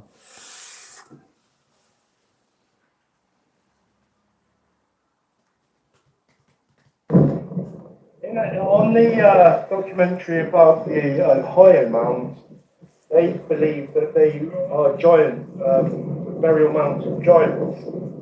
These could be. I'm the person who said about this. But when you put them into perspective, it's the same people, the mound builders. As you look across, there's quite some mounds there. Some of them are smaller, some of them like this, massive. We don't know what's inside. We're not going to get out to dig into them, that's for sure. But doesn't mean somebody might not do it under the cover of darkness. Who knows?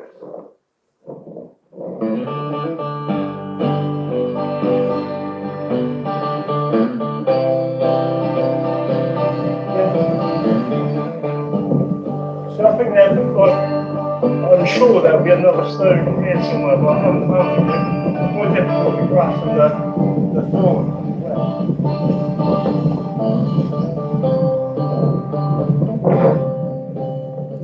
So this is the first one I found when I was dowsing for it, and it literally took me to there. And as you can see, we've got a rather large mound here. And I love where the roads are.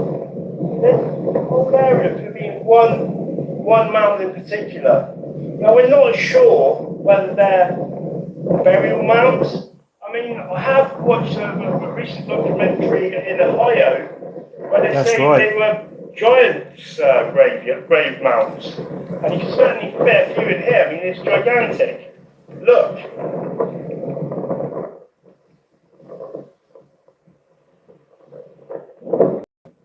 One in the distance there.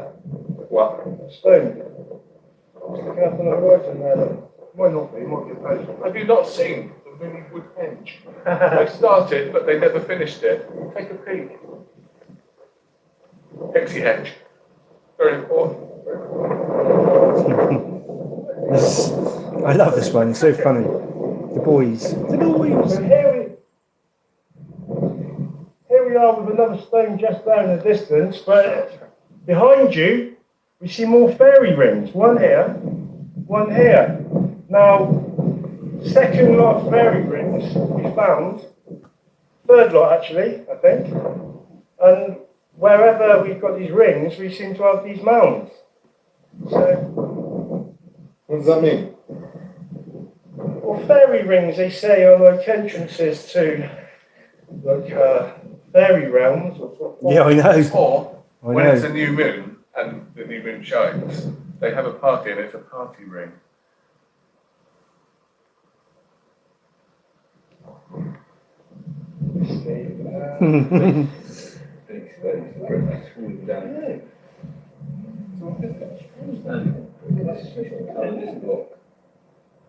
No gaps, just solid. That's how they used to make things. Solid inside, solid outside.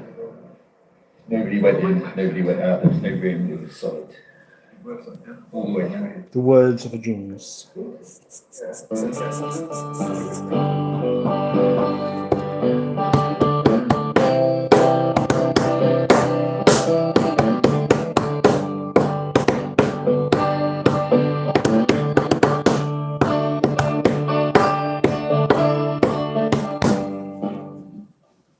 here is what I was explaining about the marker for the outside edge of the complex. See the big mound there, and then further on we'll go on to what they call Mahuba, which was immortalised, which I was looking on there. In the song. And this is all ad lib. Well, we'll see two more. So what's this thing? This is like the outer edge. This is like I believe. There would have been one adjacent. Going along a little bit further, we'll see another one. At certain intervals along the golf course, they have got these stones. I think that's the outside, like telling you the edge of the village. So this is Mahuba, which we all immortalised in the song Mahuba. And here's another stone. We have got one on the other side of Mahuba, which we'll go and show you now. Well, I think it's significant that Mahuba's got two stones, this side and that side, so let's go.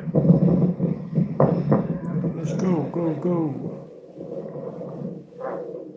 And here we are, this is the other side of Mahuba. Now we've got another stone, and if you look at the profile of the hill from Yes. down there, it's quite some elevation. But they're And not Richard. what they are, but they're pretty big. And then also, if we go straight across here now, we'll find a marker for that side of the golf course, just up here.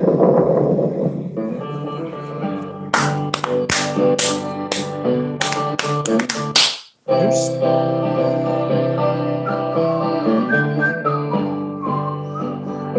This might be Richard actually, I don't know, because Richard edited these first ones, so.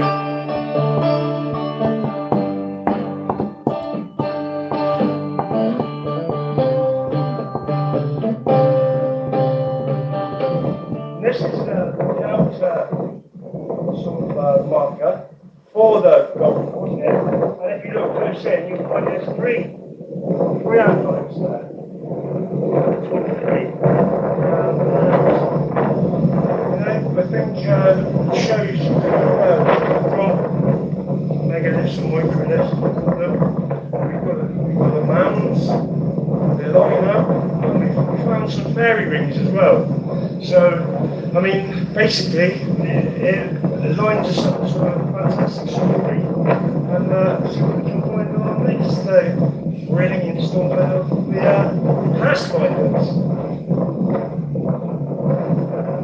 What a worry.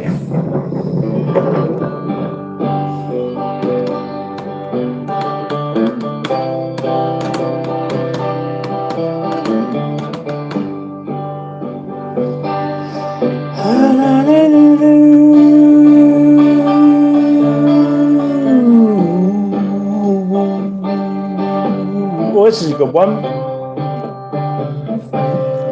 Excuse me.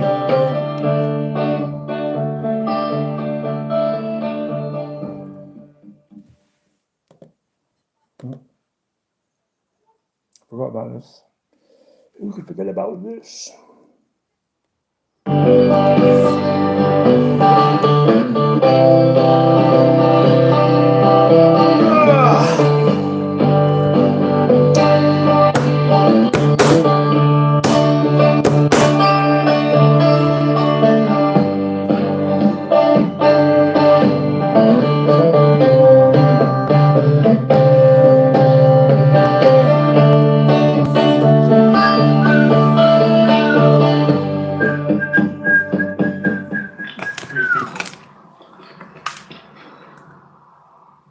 You gonna say something?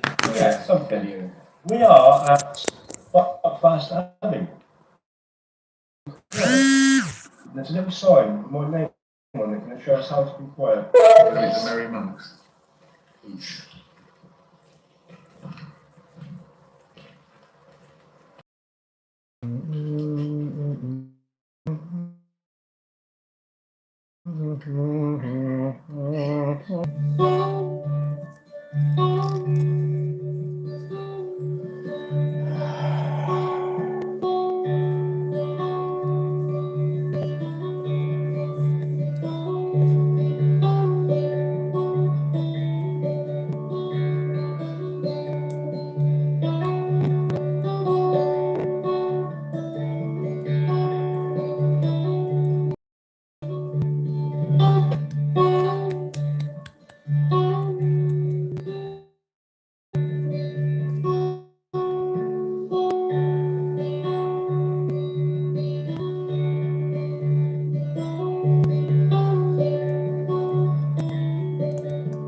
Yes, that's it.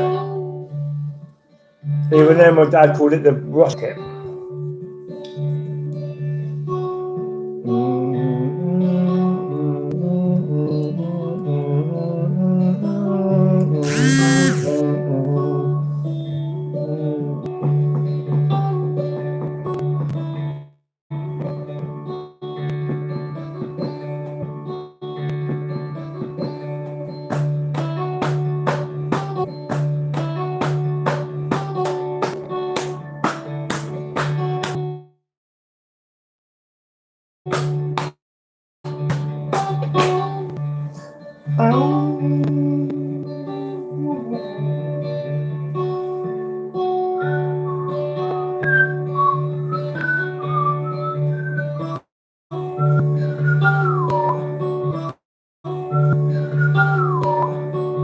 Ooh, ow. Ah, fuck. Luckily, we've got our expert with us. Rob, what do you reckon? Well, I've spotted with my eyes that there's two round. Well, you can't call them windows, they're locked. Call them windows, they're locked. Buffering. They've been blocked. And if he looks to the right, there's, and if he looks to the right, there's a window again. But And that way up there, look, on the tower. Phil, then leave it. Oh. Say the three arches. What's that? What's that about, Rob? Portholes. I've gone down to 27%. No, Couldn't because have of all this. Could have been an elevator. I was in the zone. Rob's it, I was in the zone then, and these two ruined my day. What about the roof?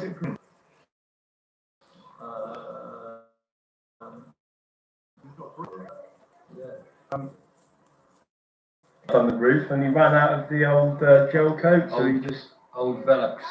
painted it rough. Oh yeah. Good talk. Should we go in and have a look? Have a look. Go in the garden bit. Oh, let's go in the garden first. Yeah, castle. You wait till you see the other side. Prison. Yeah, castle. You wait till you see the other side. Prison. Prison. Jeez, you got an arm missing, broken fingers, and his big toe be gone. Oh, be Jove. Mary, look after your child better. So here we are, a small section of the herb garden, and fig rolls. Ever wonder where they come from? Where they come from, Phil? Hold on a minute, you think one of my fig rolls? Ah! So those little green blobs Yeah. make these biscuits. So when do they grow into biscuits? Grow through. Oh, lovely. You could do with some new ones. Oh, One thing that is surprising here is you would think in the middle of its own estate, like windows, bars on the windows to stop breakage, I guess. No, I thought you yeah, were might there. just be just something getting it out. No, No, I'm not mine. Blessed be you. Scott, you got something on your nose. Right. So the boys have all chipped in for a little prayer for me. What they've asked for. Oh, good person. What happens now? Oh, yeah. It's floating at the wall. God's seen it. Oh, nice. Chief on earth. Rob's in a bit of a down moment. What's he wish for? I'm not supposed to see this. Oh, what's that there? Sorry, mate. Sorry. Yeah. I've got 2 legs. I like to walk, keep up the sound of the cat. It's thumbs are chalky if you're talking to me. Let's go to Talkie where the breeze inside. I got one eye enough to see you if I look at my nose. Then you go see through, there's these arms, I suppose, that I could reach you, but you made of sand. You live in the sea, or maybe under, that's where I wanna be. I start to wonder, and that's on the ground. Just go with the flow, hanging around. Da, da, da, da.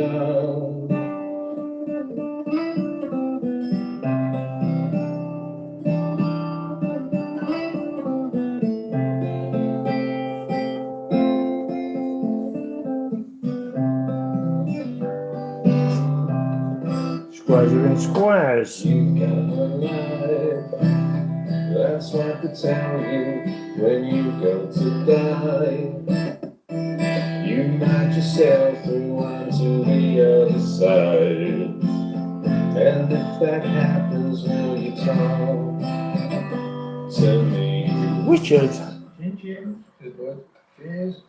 So this was Buckfast Abbey. This is obviously before my sobriety. He asked me if I'd learned anything from today. But from here, and what I did learn was, if you think about going to a place randomly out of the blue, something draws you to that place, go for it, because I saw Paul, and I found a letter that he posted through the door, and I had no number on it, and I thought, I don't think I'll that guy again. Lo and behold, who was there? Dave. Paul. Oh, Paul.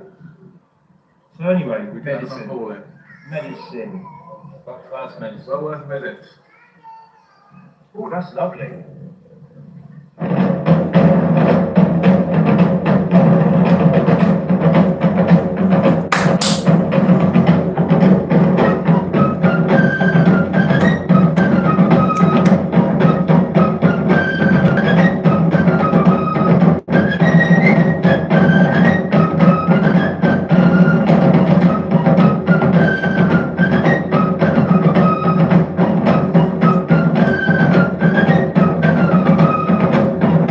Any more for any more? Still here? Still like it one cardi. Oops. Wow, wow, wow, wow, wow, wow, wow, wow.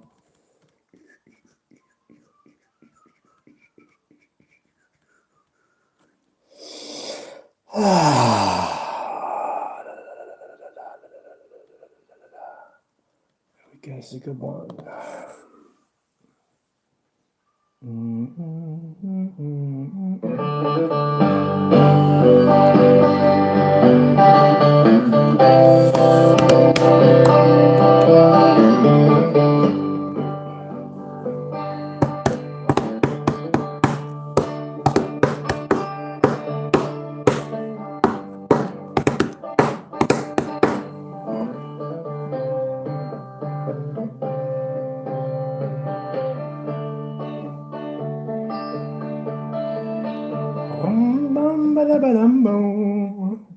Here we are on Privy, and we've discovered a bench here, and it's another memory of Jackie Dawes, relative of Diana Dawes, famous actress, and also Mr. Dawes, who runs the Hunter Lodge down the road. And the one that goes on and on and on, revolving doors. Okay. No. I would say there was a comet or an asteroid potentially hit Britain, so Boymont says, but some people were saying that the North Pole was at Hudson Bay. It hit there, and the precipitation from the impact of the ice glacier and the North polar ice cap created so much precipitation that it created the deluge, but that's open to discussion. But yeah, basically. Oh, who it is? This has got a really nice. Who it is? Who it is? My Who it is? phone Who it is? long enough. Na, na, na. So we're on a little pilgrimage because it's Richard's birthday. Everyone say happy birthday, Richard. Happy birthday, Richard. Richard's 42 today. And so we're back basically. We had a little hiatus. Yes, we're back. So we're back. And Back there's again. a few little spots You within, I reckon within about sort of 5 to 6 mile vicinity. Yeah, well, Not all of them, no. 30%. There's a very good A lot of them. website called megalithic.co.uk, and it maps every megalithic site in the land. So we are pretty. Behind us, probably just make out as Pretty Church. I think it's called St. Lawrence's, was it, Richard? We'll find it. Who smells of soap? Really strong soap. You say Thomas Beaumont spirit is around. As well known. It was lost his mouth out. He was well. Eat one of those crayons from Weatherspoon, did you? Oh. What were you Anyway, we're going to go and have a look at the Pretty Long Barrow. Then we're going to have a look at St. Lawrence's Church. Then we're going to go to the 9 Barrows of Pretty. How many barrows? 9. Which is connected to not only the Barrows of Barrow, or the Barrow Downs, these are the Barrow Ups, Well, they're not 10 times in a row. and the Paradise Story, because Jesus came to Pretty. Because Pretty, he had a pretty good time. Maybe Patel, Chino's around there. This whole area of the Mendips was well known for the lead mining industry, but it was very special within the whole of the world because it's 30% silver. So it was very lucrative. You sure that percentage? Oh, that's Rob. What was the other 7%? Lead, That led you to silver. allegedly. 20% silver, no, 30% silver, 70% lead, and 10% mud. So that makes the full 110%. 5% silver. 5% definitely. You're going to see something. Let's get a wheelbarrow. You Get the don't barrows. well known for the legends, but I mean, you have to be about 1,300 years old to have remembered that. They didn't work it. Or how about if we lived there in previous life? Let's do that. We didn't. But Let's do that now. Might Okay. Let's go find the Beaumont route.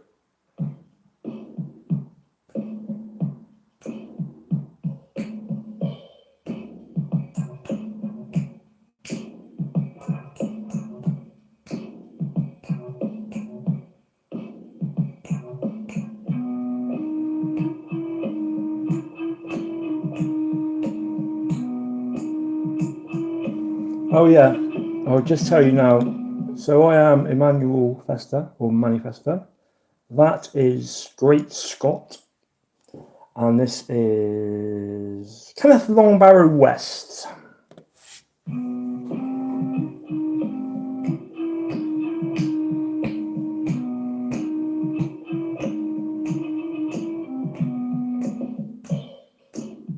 Yeah. Let's see.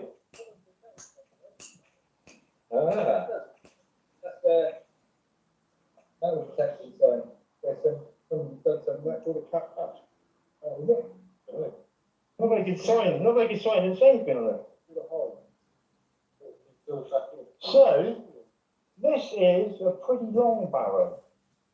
Pretty long barrow. Now, not that big, really, in the grand scheme of barrows, but not even. It is a round barrow. Sorry, it's a round barrow. But in the background, we will be going shortly of the world famous 9 barrows of Pretty, which I had a funny feeling about barrow having essentially 9 barrows. I found 8. But the interesting thing is, we are directly connected through the land and through the world. Do you think that's where you said Tolkien when we were doing stuff around Burnham and that, got ideas and stuff? That I would have where he got the idea for the Barrow Downs. No, I don't. I think it's Barrow Golf Course, remember? Yeah. But we do know that Cheddar Gorge, which we came up on the way here, and we'll go back down again, hopefully, that was the inspiration for Helm's Deep. Yeah, there's this graveyard there, look. Yeah. So yeah, what is under here? So, I mean, this, I would say this, Never been excavated? I don't know, but I would say this is more likely to be a burial mound rather than one of the long barrows, which I said before were more of a place of shelter. There is a debate we will have for a long time. But anyway, this is a round barrow. But what do you think? I mean, if a farmer understood, wouldn't you just think, oh, just get a JCB and just like skype off the top to have a look? Because they aren't heathens. That's what. You're going to a heathen festival tonight, aren't you? Yeah. Oh. See what you're saying? Who knows? I mean, they're probably not allowed to. There's some sacred monuments. So it's a sacred site. Oh, this shit. It's like an orc. You.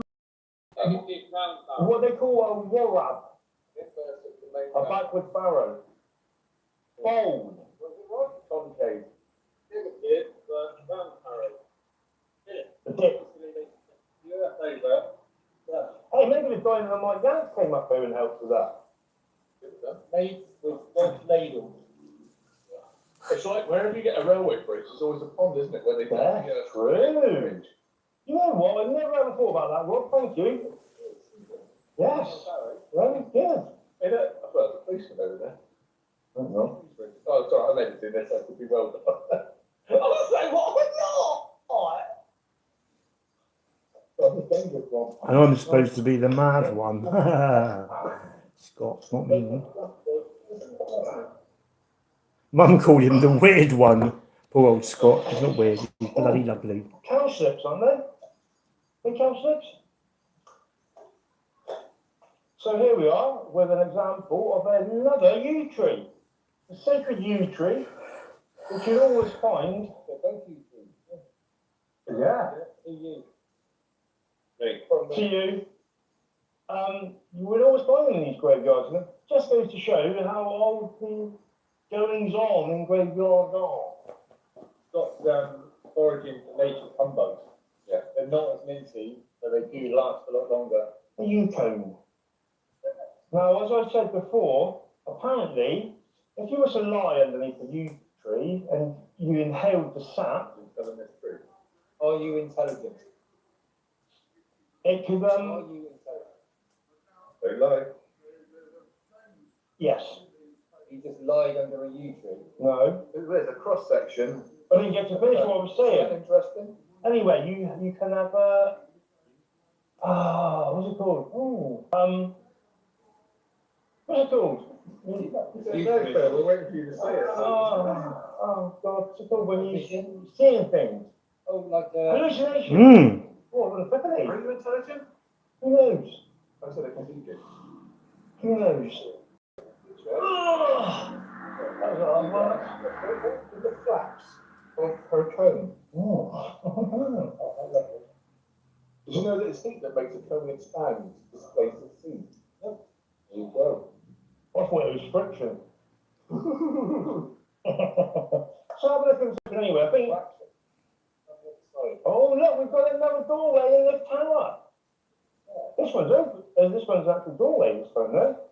What do you mean where? There. I think I've blocked that one. No. Yeah. That's a little stairwell here, look.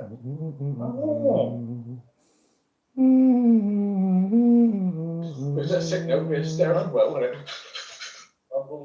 Yes, could be. Very much could be. I'm not saying that that is actually right, but there's a idea.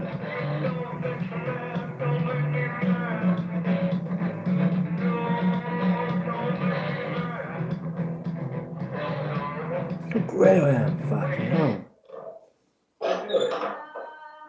So, isn't it?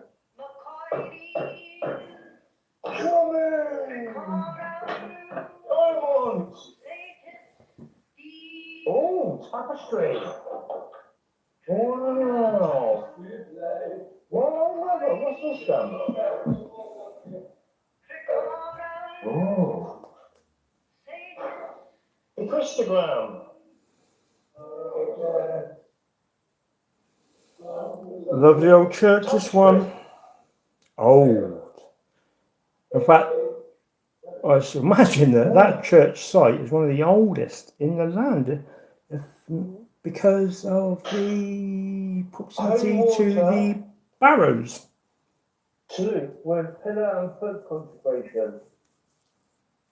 On doorpost, 11th century. Stone pulpit, Rood and North screens, late 15th century, ancient tapestry, 15th century stone benches, and Well, the Commons Beaumont said there was no Ice Age. Paul or altarcloth, that is, an altarcloth. Now, I want to have a look at the stained glass window because it looks lovely.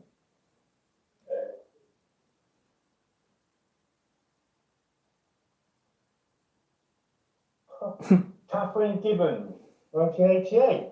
Well, not that old then, this one, but it's lovely, isn't it? Look.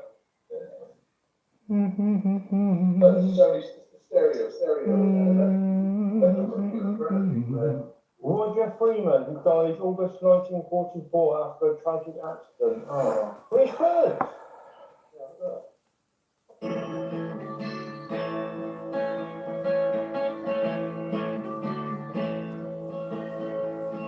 Larry, can you hear me? Can you hear you? Larry, can you see me? Yeah, cheer you. Oh, Larry, Larry.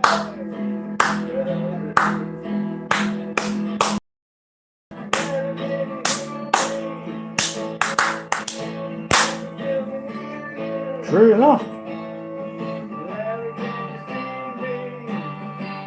Little Marge.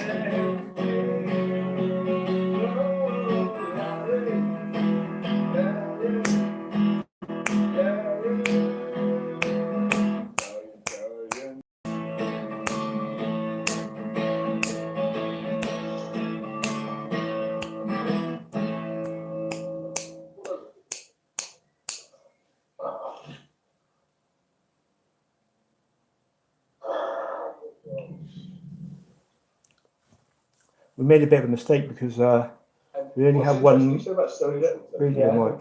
The two on the end of a lot of town names is town, Saxon word or something short for town, right? It's not every one of those places start off with approximately a ton of names. And that's why you get Taunton, yeah? So it's a place called Taunton that weighed about a ton when it started. Reston, yeah? Super there, leaving that about, yeah. Not sure about the super bit. No.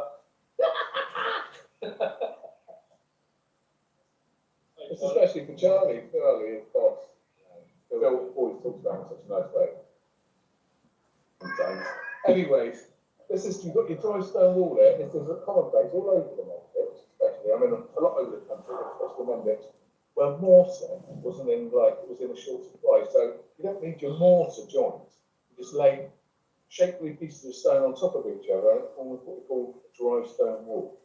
And it has been said that Bodie Institute replicated this in modern house building, but it didn't quite have the same effect. Yeah, there was supposed to have mortar in it, but was that the one they did on the beach? The school. Yeah. Yeah, but there's no more. But look at the moss growth you've got here, lichen, all that stuff. Moss upon stone. I was in a band called lichen once. I think it was supposed to be pronounced lichen, but I didn't know. I'm liking that. Aren't we all? And there you go, Charlie. Dry stone wall with moss, lichen, ropery on it. These walls Lovely. are living, breathing structures. There's proof down here.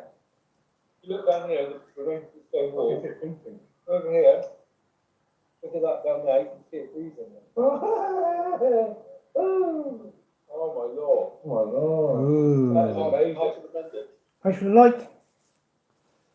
Well, you did see a raven today. Well, I haven't seen him up there, eh? What's that bird, Rob? I am chuffed a bit. Bird singing. Where is he? Different one. You're right, Spot. It was a raven. Different. The raven is the bird of the pathfinders, I would like to say. We've had multiple encounters of ravens now, and we're all very happy to hear and see a raven. You've even got the bracelet. Yeah. We're ravens.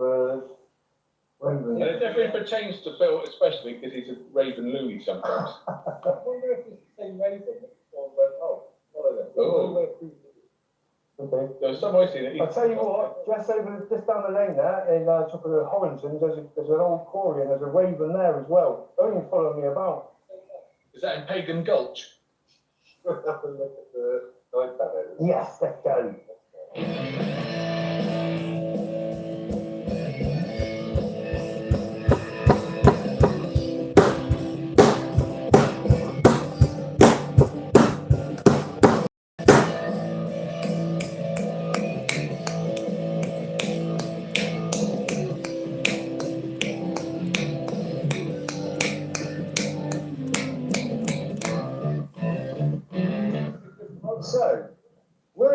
confused because it's called 9 Barrows Lane, but just here we've got 6.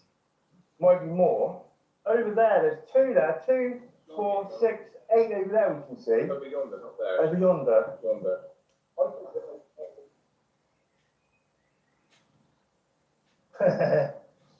See, that's where it went wrong. And But these ones are a lot bigger than the ones we've just seen at the church, and you could literally fit inside these. So this one's a bit smaller, but in theory, they could have been sort of shelters like Edmund's marriage fence.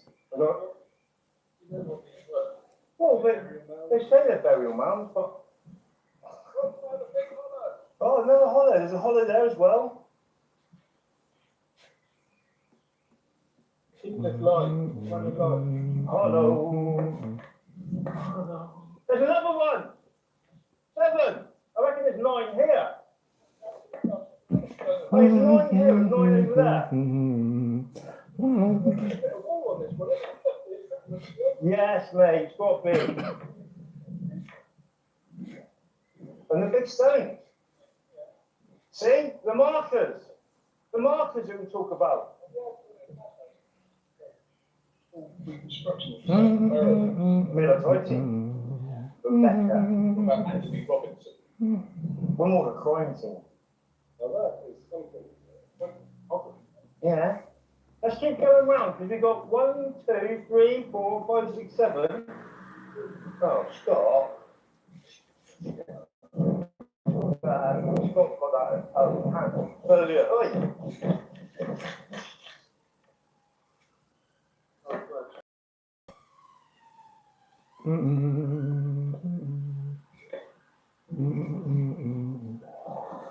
It's further west to my area, they're talking about the idea of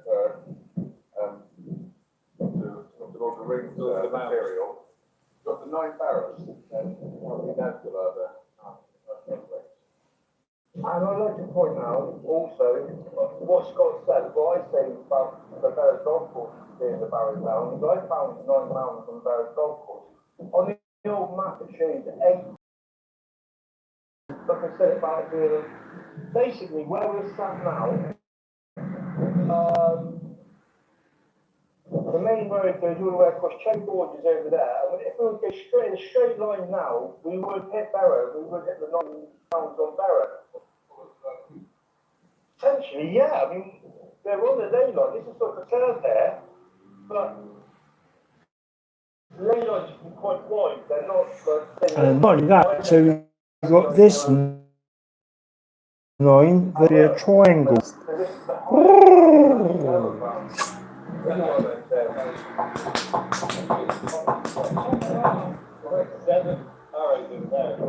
There's 2 there, look. 2, 4, 6, 8. There's 8. Yeah. Yeah. 9 is the 9 is the completion number. I bet there's 9 over there. There's 1, 2, there's 1 there, 3, 4, 5, 6, 7, 8, 9.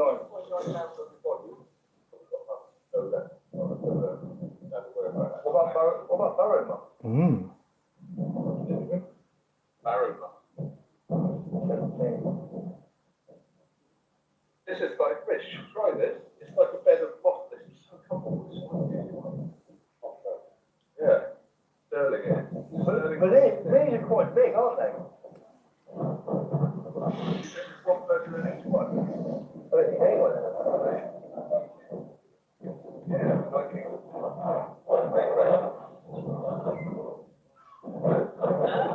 I think the 9 kings and all that are a lot older, a lot later than this. Looking at the Lion King, I think you're thinking of it. The Lion King? Yeah,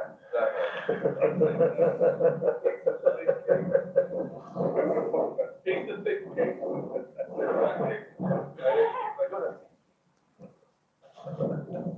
You're like, play with birds and we enjoy it. We do, baby. I'm loving it. This is a magical place. I mean, there's a lovely feeling here, and actually something I'm quite interested. Scott's phone stopped me. Scott's phone from being.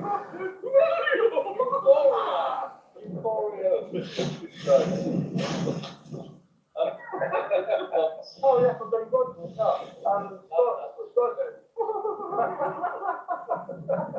Scott's phone just stopped working when we got there. Randomly, Bob said that, like, and it does happen. I've had it with my camera. Only listen to it. It's a long barrel. It's actually better than what's better. My camera completely broke. I said to Sam, I believe it. When we got back to the car park, I started working again. So quite often, there is something not wanting you to film, maybe. Barrow White. Mother Earth loved that in my motor nose. But it's absolutely beautiful here, isn't it? There's a lovely another thing. Just like a school, isn't it? Yeah, me too. I like it.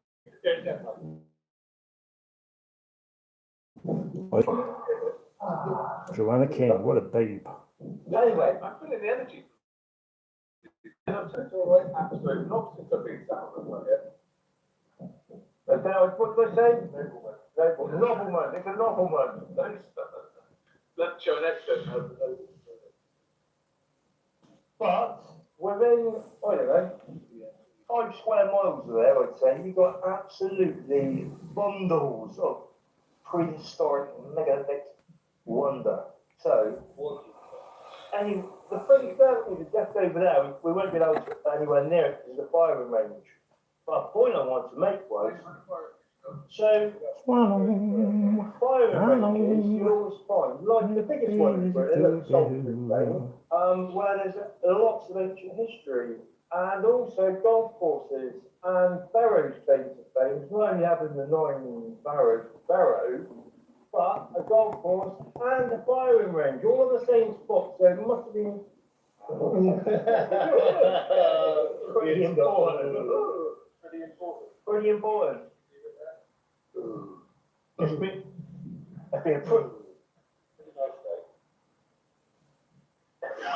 We'll be back soon. We will be back soon. Maybe not today, maybe not tomorrow. Sometime in the future, from the past. We've got scaly clouds up above as well. They're scaly. And a couple of chemicals. Go right round, Rich. Go right round it and scale. It's like, no, like that sort of point. All that, like dark, isn't it? Like the yellow. Yeah. The rain. Bleached. A jelly over there. Someplace. Like, the order.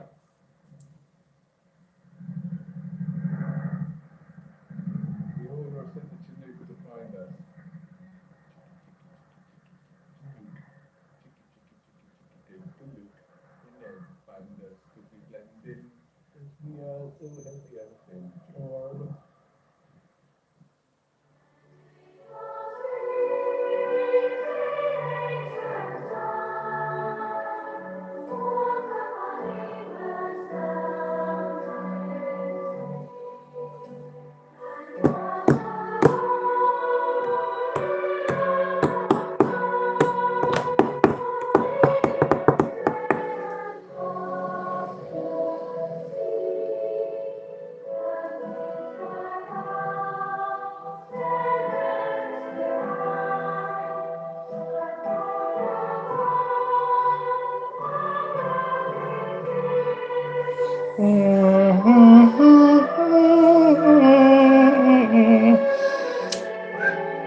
God, look how big I am there. Fucking hell. Big boy. The big boy. Right. I want to watch some more Pathfinders, my dear. There's 2 people here. I don't know who the other one is. I have a funny feeling, but I don't know for sure.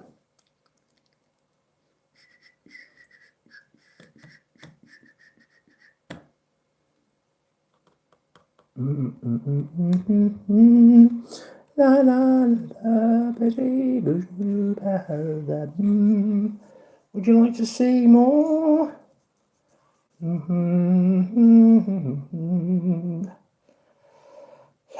La la la.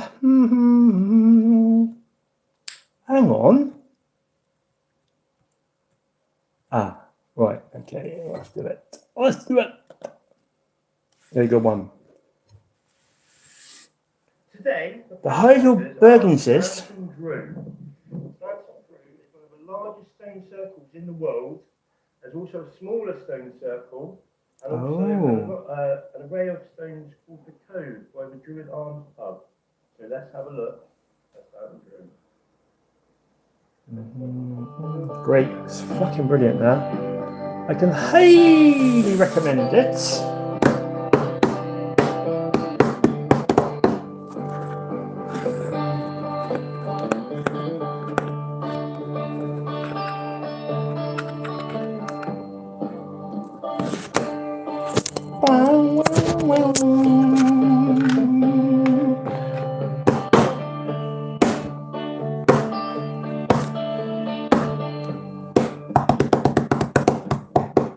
This is a sort of notice board showing you the different circles of Stanton Drew. We have the Great Circle, which is the largest one, the Northeast Circle down by the River Chew, and just over there we have the Southwest Circle. Now what's interesting about Stanton Drew is the legend goes that there was actually a wedding party. And basically, after midnight, when the music was stopped, the fiddler didn't want to perform on a Sunday. A handsome replacement started playing instead. He was the devil in disguise. The devil played faster and faster until the exhausted dancers fell over and they returned to stone. So there you go, the wedding party of Stanton Drew, it's urban legend. He was a fiddler, apparently, the devil. The devil's well known for playing the fiddle, actually, on many things. And then in the distance behind us, we have an old hill fort, turn around, Richard, in the distance there, called Maze Knoll. And that's a very famous old hill fort, so we can hopefully get to have a look at that as well. Anyway, let's have a look at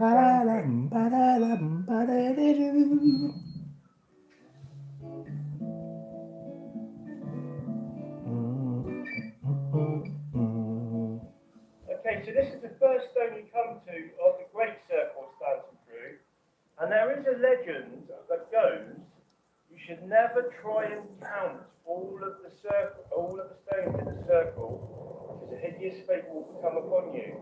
So I'm not going to try counting them, and hopefully these two won't either. How many are here? I don't actually know. I've never tried to count them. Nobody knows. I've got to guess how many there are. You can guess. If you do count them, you might be accused of maths. 38. Very windy. Yeah, there's a face. Nose, mouth, eyes, nose.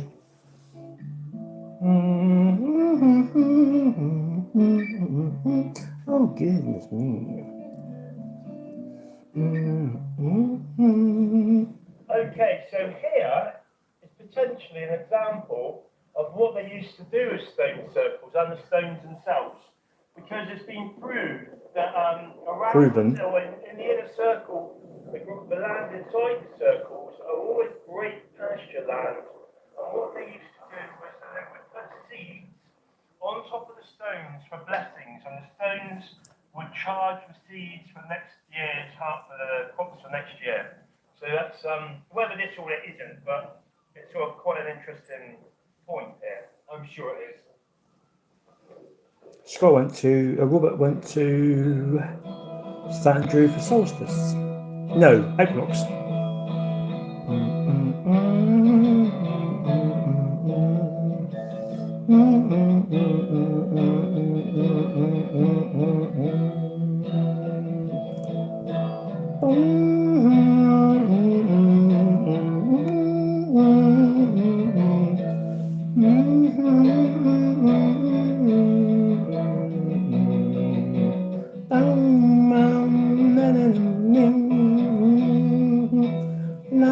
Well, there we are.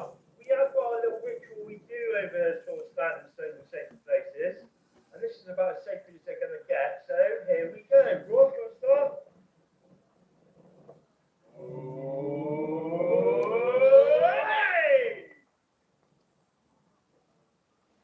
Okay, so the three wise monkeys: see no evil, hear no evil, and speak no evil.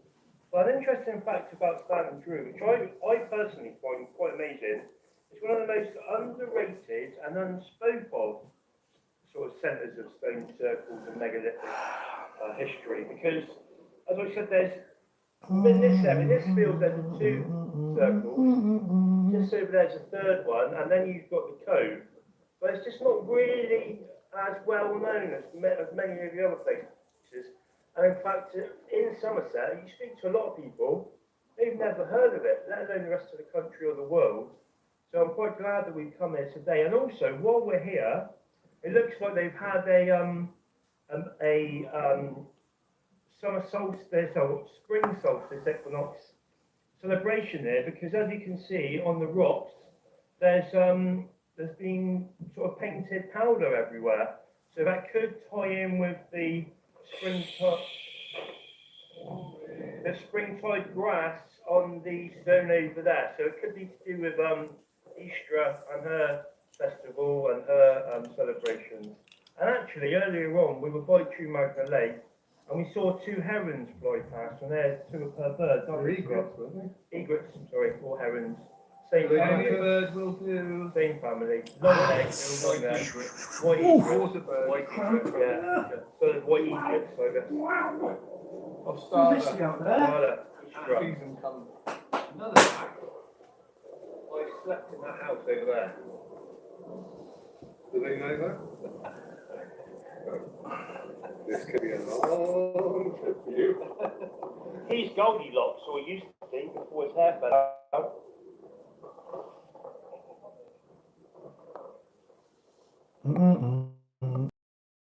The geopolymer theory, which we want to thank Paul Cook for, because he's Bunga Rouge and geopolymer. But as you look on this rock here, it's got all these little porous holes, little pot marks and divots. And we were all told, obviously, that these stones are chiselled from a quarry and moved over miles and miles and miles of land.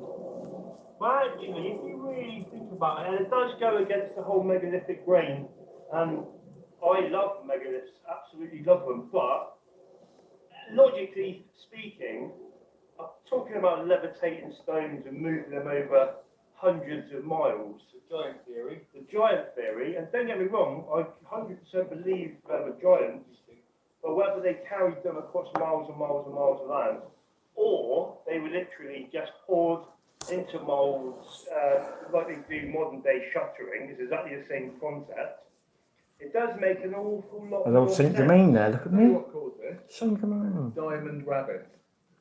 The legend of the diamond rabbit, they're like the diamond tipped angle grinder blades, they can just bore through anything. And they have been seen around here on the winter and summer solstices. Very, very rare, but personally I think that is what it's them buttering spot to lay their diamond egg. So we've got an interesting thing here. In Stonehenge, they talk of Woodhenge. Well, within the Great Circle here, And Squirrel they've got pulled us up geophysical last survey night. plot, and there was literally hundreds of posts, 6 to 7 metres wide, 4,500 years ago. Give or take. Should we have a look at that tree?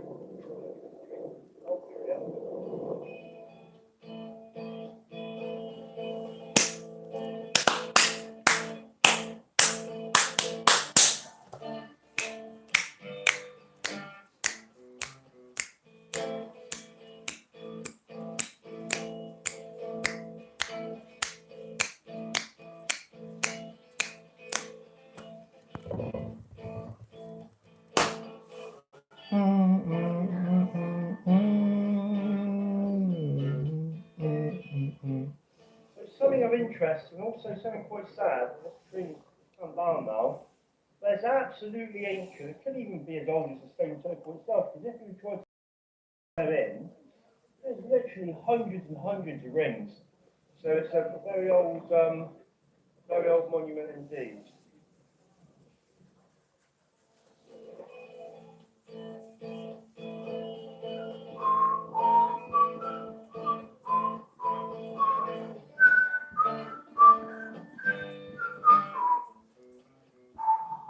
Okay, so we are at the final stone circle, which is called the Southwest Circle. It's a lot smaller. I don't really know how this all fits in together. I don't think anyone really knows. What was the story on the other? Well, with the whole thing. A higher point. Yeah, the higher point. The elite pagans got there. Leaders. It's definitely a much smaller. I mean, It was probably a separate race to the main party. yeah, POP area. clearly Very important pagans. Very important pagans. But the thing is all these places are major conjunctions and ley lines and power centres of the Earth, or Gaia, or Mother Earth as it's known. And we've been very lucky to. I mean, everyone's lucky to come down here. It's not. And with my shot as well, there's a pub called the Druid, which kind of like. That's not the pub, the pub's over there. But at the Druid Arms, He was right, actually, I was wrong. Cove, which are 3 more standing stones, and they're massive. They're really big stones. So we will go and then we'll have a look. But See if Phil's exaggerating. see if I'm exaggerating, which I'm not. But I guess the pagans for the order. we'll decide. Scott thinks pagans for the order. Right then, off we go to the next. On to the next. Just to prove what back-breaking work it was, moving these stones up here, part of the vertebrae of one of the pagans who tried lifting this on his own was removed and left inside. Very true. Gruesome. He tried to back out of it, but they wouldn't let him. What a funny cunt.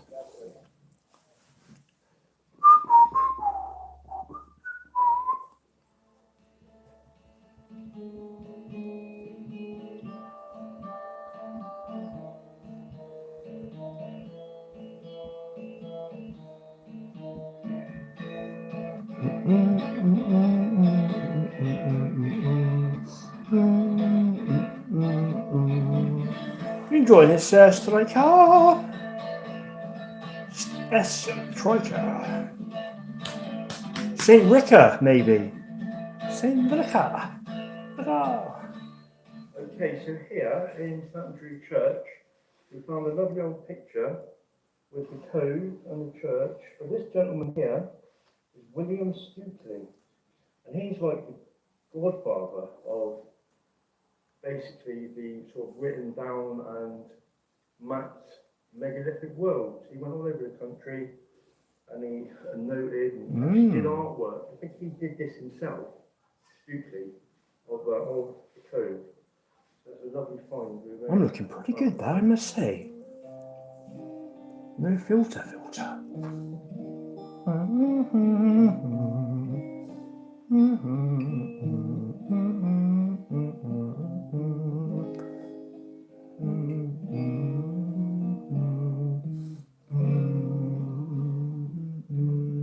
Here we are at St Mary the Virgin Church in St Andrew, Virgin.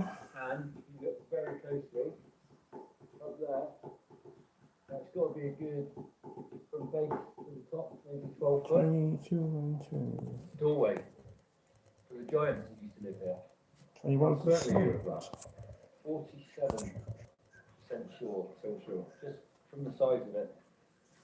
So John St Lowe may well have used this door. He would be able to run through this without whacking his head on top, so makes sense. Hang on. The giant What happened to moved Sir stone John St Lowe? Was that another for video? refreshments. Maybe. Well, there are toilets in there, aren't there? Yeah. Okay.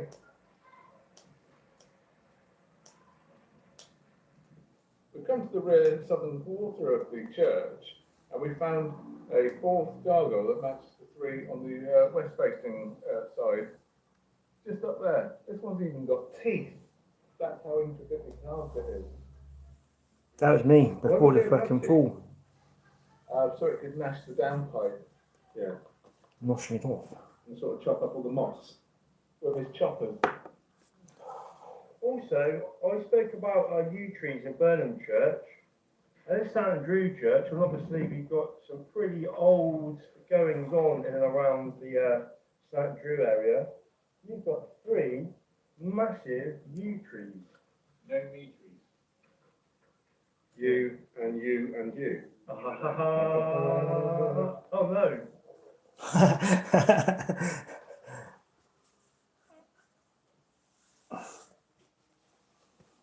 So,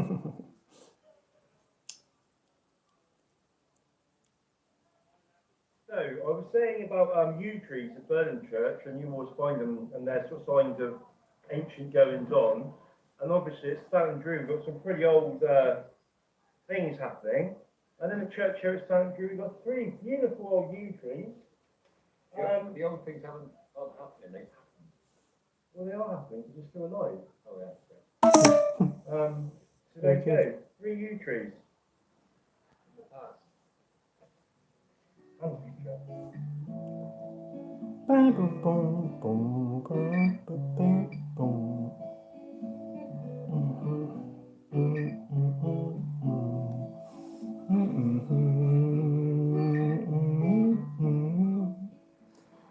Another interesting part of the whole Stanton Drew landscape is this beautiful old thatched cottage. It's actually octagonal, and it was a toll house on the road between True Magnet and Pensford. And at the top there, you've got 2 hares, which are basically hares are the goddess Easter. That was one of her animals, and they basically depict springtime because her festival is this soon. Excuse me. March, which I think is probably why we've got the sort of paint powder down at the stones. It's called, the festival is called Ostara. Oh, what penis? It was the festival of spring, and spring boy. to the equinox. And there you go, the octagonal turnpike house. The hares are boxing, it looks like, on the top. Is that to signify the start of spring? And Well, I guess so. It's definitely to do with start of spring. the women hares? It could be like a route to a mating. Well, you need to check out Astronaut Dean, because she was saying something slightly different, but similar. Connected, 100%. Anyway, turnpike, octagonal, fairy house.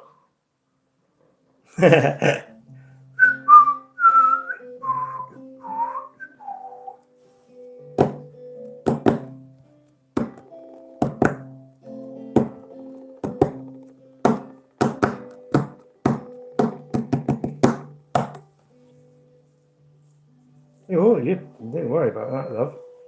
So, You don't need to be forgiven. Which is one of the highest You are hills forgiven. around here.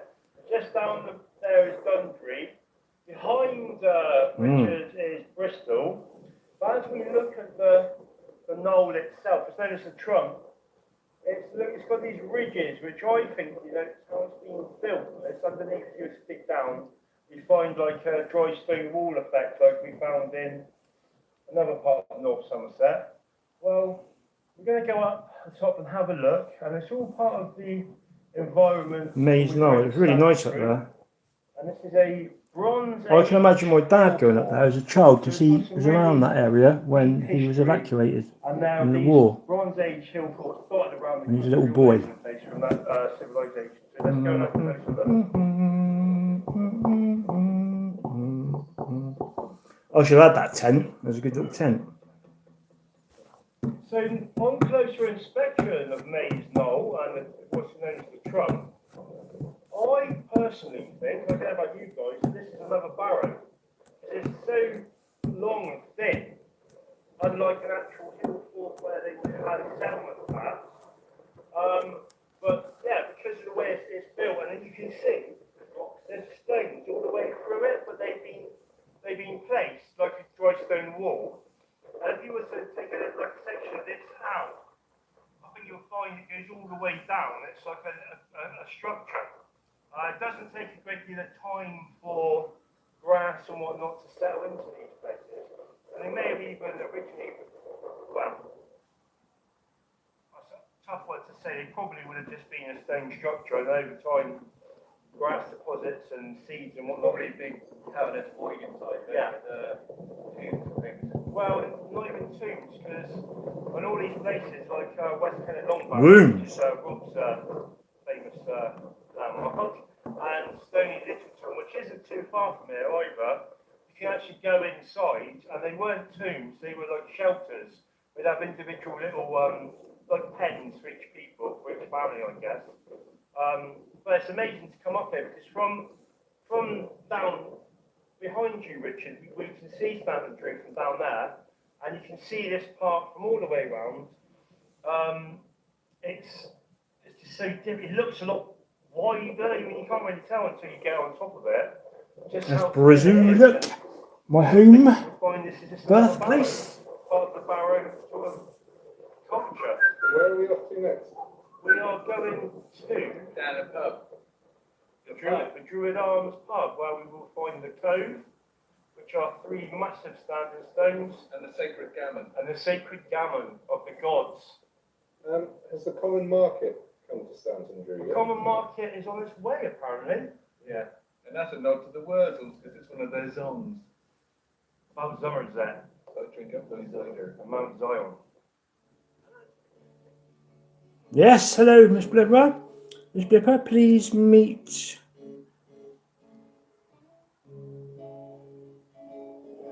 Thank you, Striker. Please meet Striker. Okay. Striker, meet Miss Blipper, Heather, The a cove. lovely lady. Part of the 2 beautiful ladies Druid who I love. And it's in a car park, gardener's box, in the garden of the Druid's Arms pub, and we'll go and have a look after that. So let's check out the cove.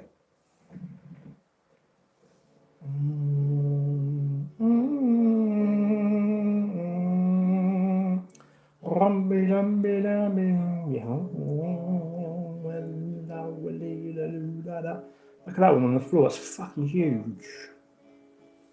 I think that was a dolmen before. I think that was on top of those 2 stones, personally.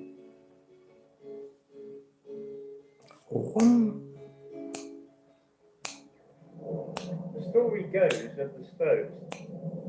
Does it? Yeah. Like that? The story goes of the Could well cove be.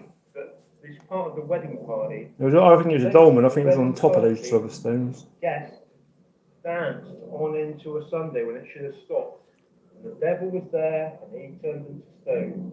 Now they want to know which stone do you think is the bride? I think it's that one laid down with her legs open, but I'm not sure. There you go, the fucking stone. Hey. This one a bit of a You trying to rescue it now quickly? No, that's definitely the parson. Yeah. No. But once again, as I said earlier, a massive stone, and I think you'll find, Scott, is that or not massive? That's huge. It's massive. They doubted me. The final part of the stone circle formation. This is the final part of our tour at Stanton Drew. So anyway, do you want to sign this off? And we'll, No, because we've got another legendary thing to show you in a minute, about 5:30. The gammon. We're going to do it in the pub, are we? That'll look well weird. We'll take a bite in the pub. Yeah. Don't we? If you want to. We have done in the past. Well, that's what we do. The past. What we do. So is that it for this stone? Feel a bit let down. You built it right up. This isn't that great, what you said. What about these? Yeah. Do you want to do it again? It's because we've seen a lot of stones. I think it's bloody brilliant. I think it's brilliant. And if you look behind you, there's Maze Howard up on the hill. Maze no. Oh, there's things. Not Maze how. The thing is, nobody really knows the history. People have their ideas, and people will tell you stories from the past. But the sign, mystical. the sign over there says this was a wedding party, and because the party carried on past midnight on Saturday into Sunday, when the devil turned up, he The took. devil said, Would this have been stood up originally, this stone? Or is that part of I think it might have been a roof for that. Oh, okay. I think it might have been like a little marriage archway, the dolmen, they call that. decorated with flowers. Yeah, but it's dolmen. so it's so old. It would have been a Nobody roof. knows. Well, actually, in theory, this could be the roof, and there could be a building underneath. And have you noticed there's something very untoward Oh, here? God. We don't know whether someone's left a deposit or whether that's actually some sort of fungus. I The think fucking stone. But this could have been the Yeah, it certainly does. Just there. And I absolutely love them because On that note, should we they Get something to eat. are a perfect counter to me. We'd just like to say thank you, as usual. Oh, and also, by the way, guys, we have something we need to tell you all. we have something very new in the Pathfinders family. Very exciting. Very exciting. What is it? How about the tower? It is the Pathfinders.com. Yeah. Well, I don't think it's running anymore. Definitely. We'll do it. The Finders. dot Goodness me, what the hell is that? and on there, I've already done a blog already, but we should be having blogs about certain stuff. Another one will be up this week, and You can eventually, buy some merch. there'll be some merch, and there'll also be stuff about our music. Because And when we've been fishing, you can buy some perch. we are the Pathfinders, and that's our basically we've gone from the Auto Super Legend, which sort of still exists in the past, but now we're the Pathfinders, aren't we? Well and truly. Well and truly. Over and out. You've been Ciao. found. See you soon from Stanton Green.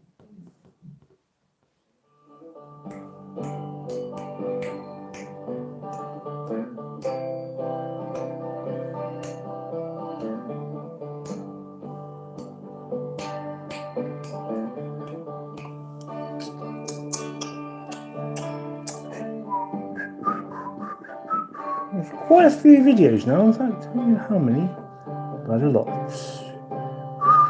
2.1k views, Jesus, isn't it that? That's good. That's pretty good. La la, do you see any more? Would you like to see some more?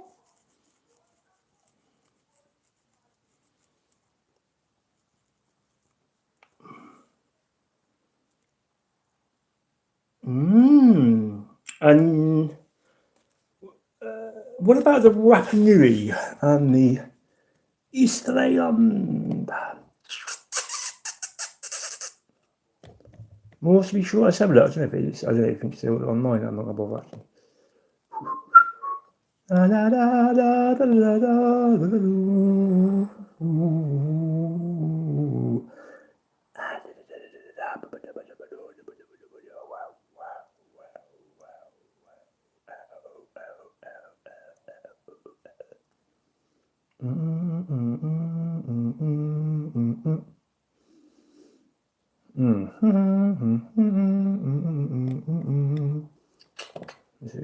Oh, actually, yeah, a little brief interlude.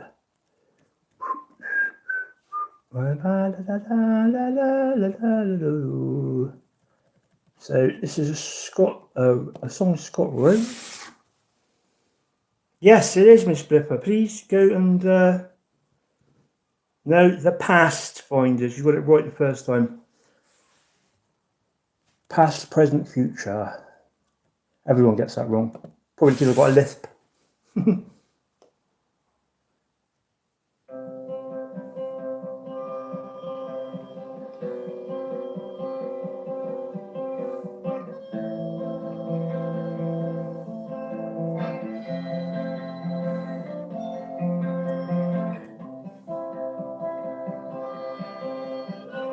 Thanks a like. Divergingen Finder. Divergingen Finder. I wish I had a mother. Instead I got a brother. Good girl. Chinese man.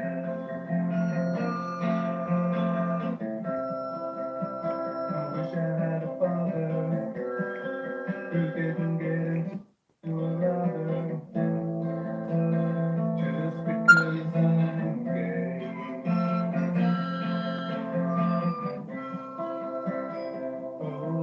There's the cool of the pussy.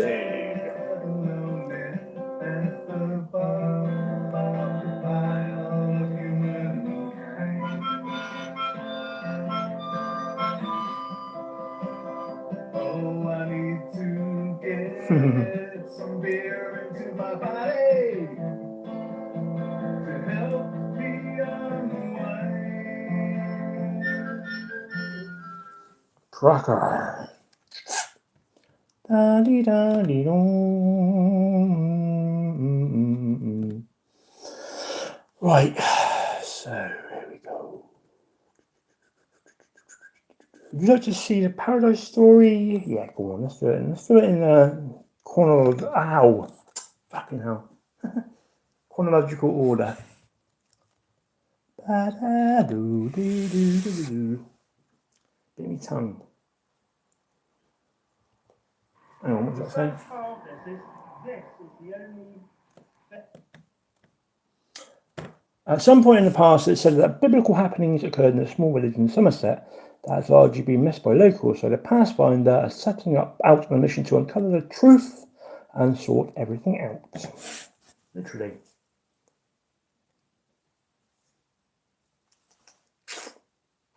The saddest part of this is the only thing that anyone would know. A little story I'll tell you. I was waiting for Scott to pick me up. I was sat on the steps at my mum's house, and this, thank you, love. The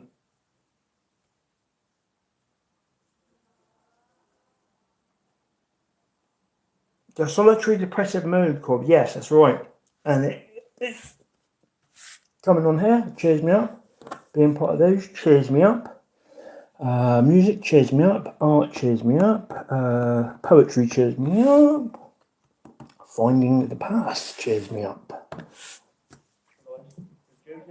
Yeah, I was sat on the step, and this guy, who I've known for years, he was just looking at me, and he just didn't know. He just looked at me and said, "What the fuck is going on here?"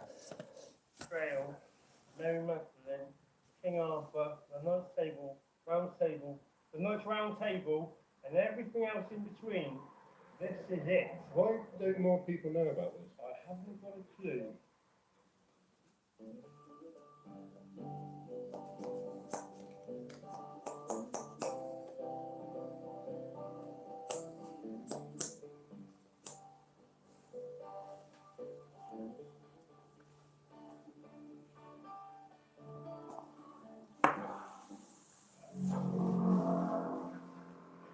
So here we've got the fact of Paradise Dairies showing Joseph of Arimathea's legend sojourning at Paradise. Now, as you step back, you see that, well, this whole area was given to Burnham as a garden from owners of Paradise Dairies. Paradise was basically a hamlet. This road here, now called Barrow Road, is called Paradise Road. Here you go, so here's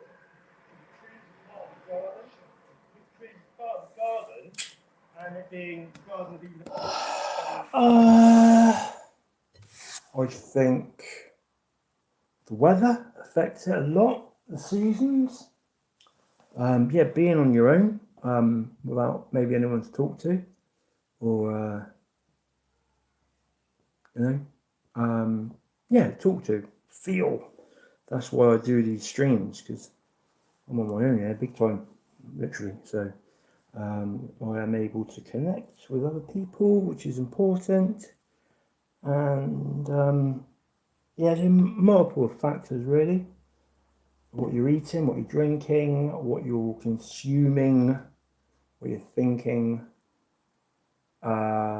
potentially outside forces projecting on you, other people projecting on you, how you are able to understand, how you're able to decode what they're saying, and how you're able to forgive or basically not give a fuck about. But it takes a lot, and that is the journey. Tree of life and the tree of knowledge of good and evil. But also, as you look round behind you, you look at the path they put in with the names of the cross. Now, as we step along further, here in the background, from here, you see Shelley Drive. Now, notice this one there as we come back round. Shelley, that's the point. It's a ley line conjunction here, the main ley line that comes through. In the distance, it's holy Mount Zion, where the Garden of Eden sits at the foot of Mount Zion. And we will go even further into the Mount Zion story, Yahweh. It's of the downstate to acknowledge it. It says self-talk. I'm very creative. Yeah, I think you can probably talk yourself into depression. I personally, as long as I can get out, and about. That's why I walk Zeno every day. Get out in. Yeah, I mean, it helps me. It really does. It really helps me. It's fantastic, you know. You do get the odd dickhead trying to fucking, you know, put you off or make you feel like a cunt, but I think I am at this point in my life. I can quite easily deal with them, just bounce it back at them with humour. But every now and again, something could be said that can set me off, but I try not to let it. I try my hardest. And the Cherubim in the next instalment of Pathfinder.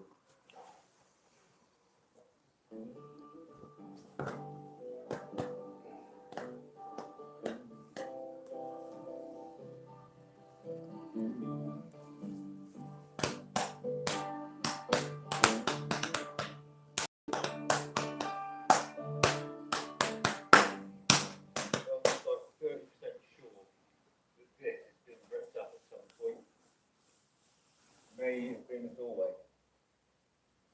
going through to somewhere else. There once was a door for the rich, not the poor. Way. Somewhere. That works in Harry Potter.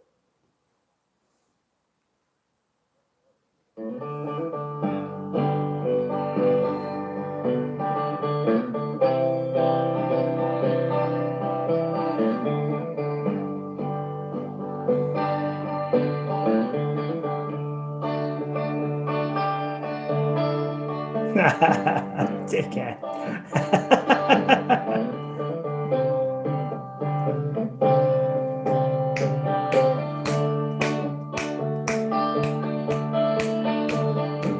Oh, what are these trains I've got on there? I don't remember them. Okay, so this is the lower lighthouse, which was designed by Joseph Nelson, and it is actually in line with the high or occulting lighthouse, which means hidden. You can't see it from here. Now, the key relevance to this is also over there you have by the church tower, you have the original lighthouse, the Trinity lighthouse. Trinity means three, first one of three. Very strange. Then, secondly, the ley line that goes from Cork Harbour straight through here, straight through those two lighthouses, onto Glastonbury, onto Stonehenge, one of the major ley lines that go throughout the planet. This in the Paradise story is important because that Joseph of Arimathea landed here, he sojourned here in Paradise, and he called it Paradise because it was such luscious pastures, it reminded him of the Garden of Eden. Over Or here, maybe it was the where Garden the of original Eden. River Seagull was, you just see someone in the distance. That's now dried up because of the shifting sands and the dunes. The river's dried up. There's a remnant there called Brent Broads, which we will see shortly. That is this section of the Paradise.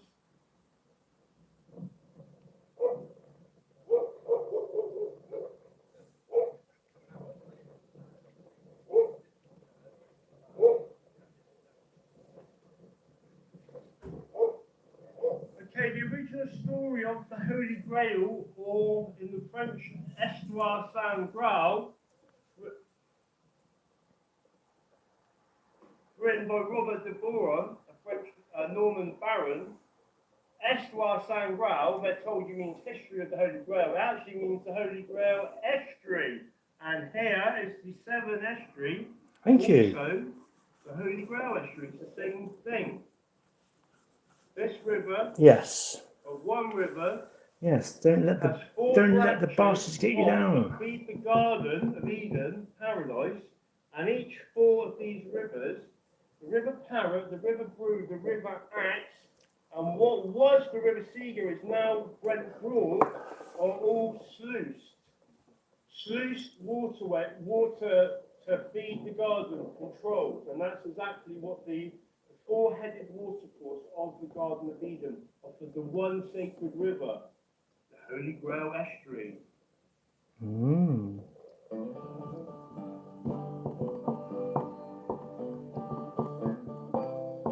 God, fucking big boy there, isn't it? Although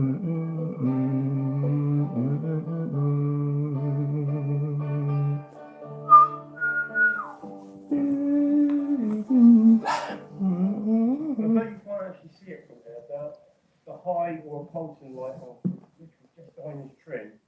And we'll get round to the main road, we'll be able to see it better. But an interesting story is the house opposite is called Pharos, which means is the original word for lighthouse. The original lighthouse in Pharos in Egypt, Alexandria. And then there's a house there called Whitestone. There's a house on that road called Greystones. I always like to think to myself, why are they called white stones? Because there were huge, large, massive white stones all the way down the seafront, all the way down the River Parrot. Now we're told that they were put there by King Alfred the Great. I'm sure it wasn't him, but much, much older. But that is on to another story in the next chapter. So this lighthouse, as you can see, has a big red line down it. That lines up with the lower lighthouse with the red line for what we're told is maritime to line them up to keep so they know the distance for the depth of the channel so they get stuck. It is a very dangerous sea. It's actually one of the most dangerous shipping lanes in the world. As well as the second highest, the fastest rising or falling tide in the world. And the So after talking to William Henry and also watching his videos, I thought that this particular gate is a rather ornate gate. It looks a bit like a spaceship, doesn't it, if you look like it?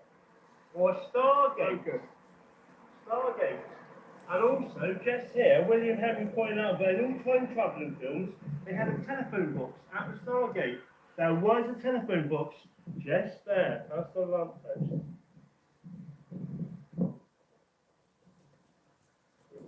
Paradise is an anagram. Side wrapper.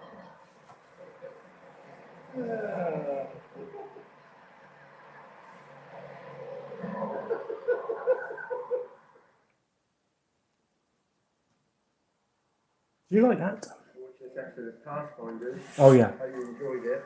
And we will have part 2 of Paradise coming soon. Cheers. Before that.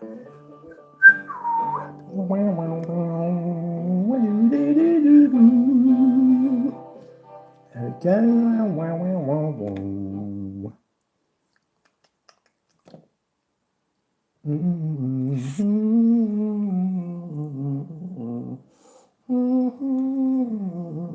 I've got to send a link to Mark Windows. You've got chalet. Oh, and also, Ollie. are we filming?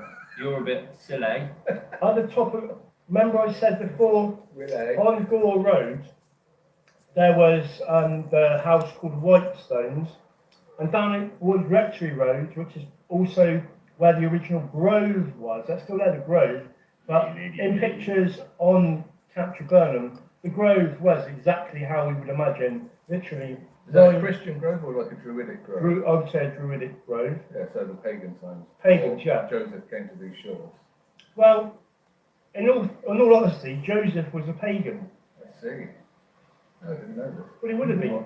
It was before So he didn't eat Christianity. meat or dairy. Right. Okay, I can't say that for sure.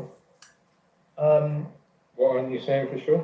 Whether he ate meat or dairy. You said he was a pagan. So we weren't sure. I thought Joseph came to the Bastards. shores in the Bastards. news of Jesus. But you're saying that he was a pagan wayfarer. Well, they would have all been a kind of a pagan because Christianity hadn't been developed. But it was Old Testament, wasn't it? That wasn't pagan. Old Testament, no, but they were very pagan-like. Trying to get myself out of a hole there.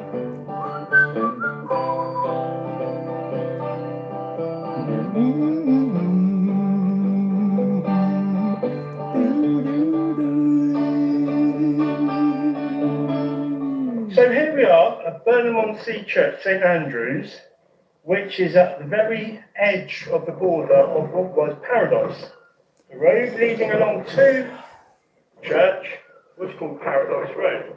Now, a very interesting thing I found when I went into the church a little while ago was that here you have the old entrance, like Barrow Church. You have a lot of these old churches have a west-facing entrance that's been changed. Now, not only that, above these doors, as you see on the window, there are two archways, and a little V above the archway, there are two rectangle-shaped vertical windows, panes glass, which are stained glass windows. Now, as you're looking through them towards the sea here, as you can see behind us, that is, as we spoke about before, the Holy Grail estuary. You have one stained glass window, has the Grail. That's the right-hand one as you're looking towards the sea. The left-hand one has the Ark. Now, there's got to be some significance of why they've got the Ark and the Grail above the old entrance, looking out to sea. Now, the very first recollection of a kind of lighthouse was from this tower. As you look up, it's been bricked up now. Our expert on bricking up will be joining us shortly to tell us what he thinks about this. But that's where the original beacon was for the earliest of seafarers. So not only have we got, we can't quite see it now, but over there to the south, we have the old, the so-called first lighthouse, the Trinity Lighthouse. Then you obviously had the lower lighthouse, the higher Colting Lighthouse. But this was the very... So Christmas, basically, as the 25th of December, was known as Saturnalia by the Romans, and the sun. Yeah, you go. Well done. Actually, Miss Blipper, you're probably better. The English kings were very pagan until. Well, see, this is the thing. The first church was in Pilton by Glastonbury, which Joseph they set up.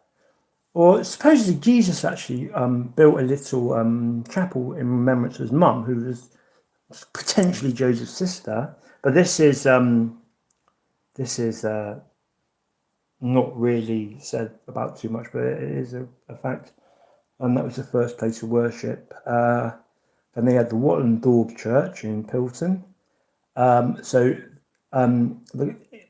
The Celtic Christian Church is actually older than the Roman Catholic Church, and it was only the Council of Nicaea that basically decided that the way of the Christians would be the Catholicism, and it was basically going to ignore the Celtic Christian tradition. But yeah, Saturnalia, so it's basically sun worshipping as well, because although last night Windows on the World, Mark Windows, he was saying about that way back that the sun or the power, the light came from Saturn, not from the sun. Yes, they did. So we're told that St. Augustine came to Canterbury and they basically converted the pagans, but there was actually already Christianity within the Celtic Church, or within Britain. So, but that is open for debate. First case of a lighthouse, as was Barrow Church as well. Here, that is obviously in the world. In the whole lighthouse story, some sort of brickwork. You can see these ones down here flat. There, he's up there by the look of it. They've been blocked up at some point. How many % sure are you of that? 38. I've got 38% sure. I think it's been blocked up Good enough. at some point using blocks.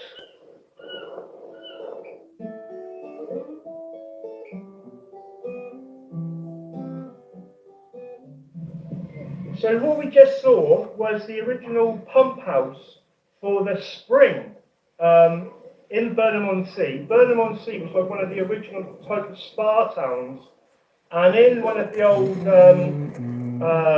newspaper edits that we find, it says that Burnham was the best or the most perfect watering hole, the most natural and best watering hole in the whole of the land. Now, we will show you in a little moment the fountain that was given to the people of Burnham to be able to use and drink the holy water or the beautiful healing waters, which is now sadly being kept off. So, but yeah, this is part of the paradise story because within the paradise, within the garden, you have the fountain of youth. So we'll show you that in a moment. It's beautifully ornate.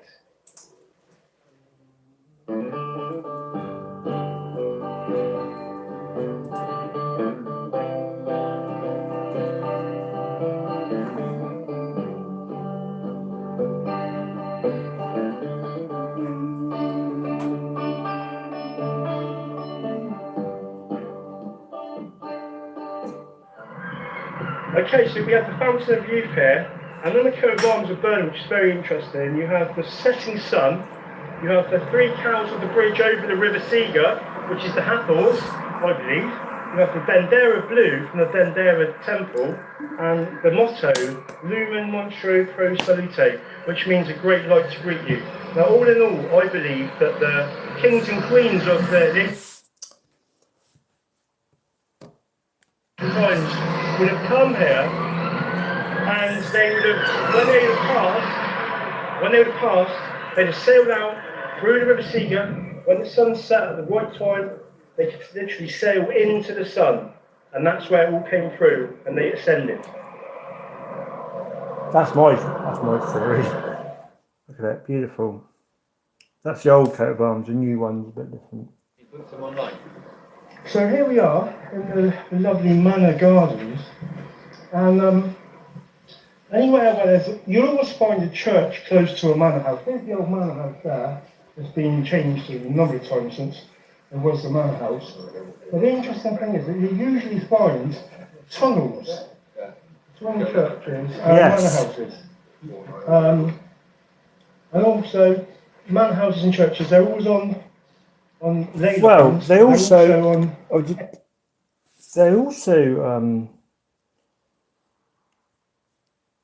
Stephen J.D. Beatty has proved by going around multiple have been covered, but all the books would have been burnt. Yes, they were on standard stones through Ogham script and through depiction. Very, very, very old ones. Very old, much older than the Egyptian or Sumerian ones. Ancient sites, they were usurped by Christians from the original pagans, and they used their sites for veneration to sort of, I suppose, appease the people, the original, the common folk, from paganism Celtic into Christianity, yeah. Catholicism. Hang on. There's a very cool book titled How Irish Saved Civilization by Thomas Cahill about the conversion of St. Patrick, but more importantly, yeah. Well, funnily enough, Patrick actually, he was English, and apparently he came from Banwell, where where the woods are, yeah, he wasn't quite what we're told, basically, but they used Patrick. They didn't have invaded Ireland, but they converted the Irish, so they say. Yeah. Is it? Yeah. Not sure. M is 1000, D is 500, C is a 10, 9. or 100, sorry, C is 100. So So this 19, 1900, X is 10, 10, 50. C is 100, you said. X1 is 9, isn't it? I don't know, but the Goths and the Visigoths, Alaric and Diedrich, after the sacking of Rome, they actually invaded North Africa, and North Africa was owned by the Goths or Visigoths for a long, long time.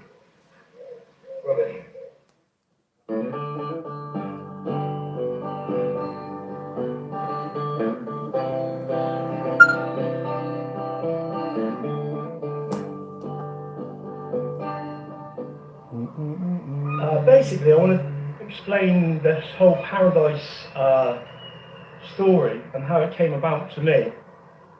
As I had always known about Joseph of Arimathea and the story of him coming to paradise, but I didn't ever really understand it.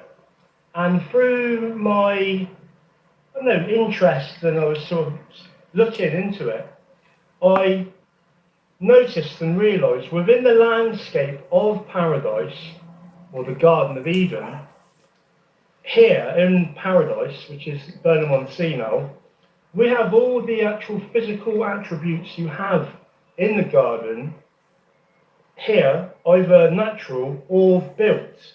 Now, I'm not saying that people knew when they were building them because they range in time scale, but here we have now.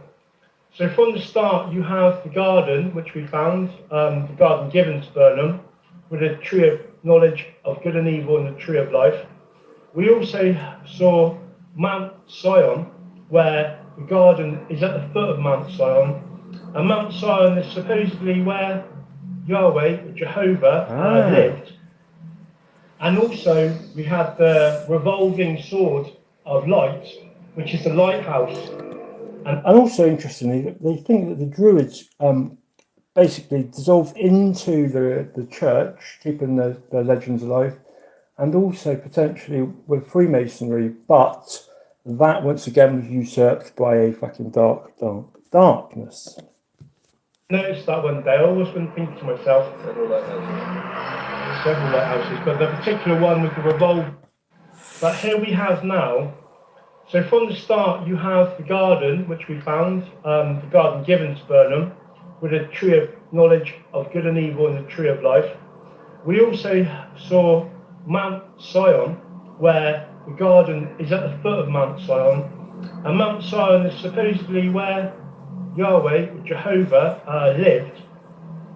And also we had the revolving sword of light, which is the lighthouse.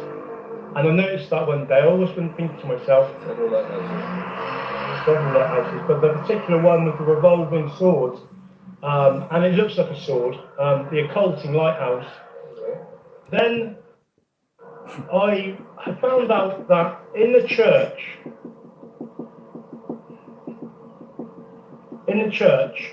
there was what was given to Burnham-on-Sea by Westminster Abbey, of all places, a altarpiece so grand you could not believe it, and it was taken down, broken up, and given to Burnham Church. The former bishop of all places, who was also a rector at Burnham, had it brought here, and it's been in place in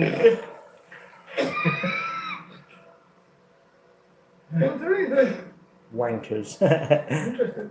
Different sections. Very funny, interesting. But within this altarpiece, it has Yahweh's name, and that's physically there in the church, Yahweh, what's known as a tetragrammaton, and it's very rare. But another interesting part is, and we will go to this church on another instalment of Pathfinders, is that Brent Knoll Church also has the tetragrammaton, which where we're going next, by accident stumbled across. But not only have we got the physical representation of Yahweh or Jehovah, the tetragrammaton, we have the cherubim, and the cherubim guard the garden. So you have those aspects. We have the spring and also the fountain of youth, which, as I can show in a newspaper edit from the 1930s, that Burnham was the finest watering hole in the whole land, and the spring, or the fountain, which I'll show you in a second, was erected in the 1900s for the people of Burnham to enjoy and wonky glasses from the finest water in the land. Then we also have the Puzzles House, which was originally called the Puzzle Gardens, and there was supposedly a maze or a labyrinth in the garden. There was also a colony. Now there's a building called the Colony. So all in all, we have all the aspects of the garden, and obviously we have the four-headed water sources from the one main river, which I said in the last episode, the River Axe, the River Seagull, which is now dried up, but has been put into Brent Broad, the the River Brue and the River Parrot, they are all sluiced water gates that fed the garden. So all in, and also Chalet Drive, we just noticed the house there, Holley, which I always thought was Elroy, but again, Ley. So we have some real strong connections with the Garden of Eden, all being built, all natural.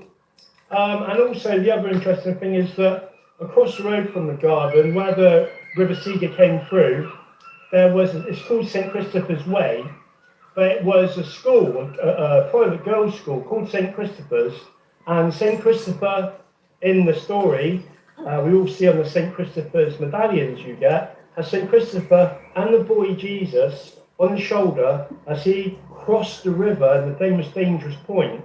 Now, whether that means that St. Christopher was a giant, we don't know.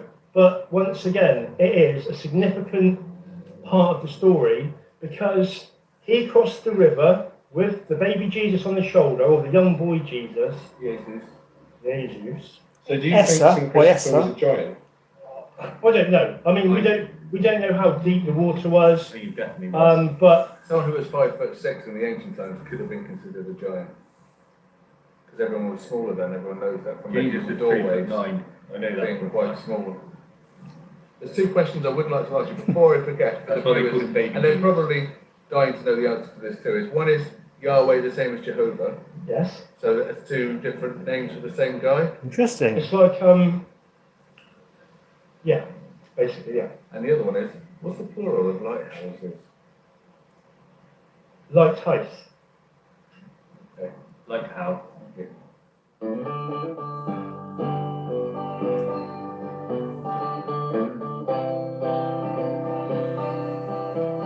It's weird. I look at the trainers I've got and I can't remember them. What are they?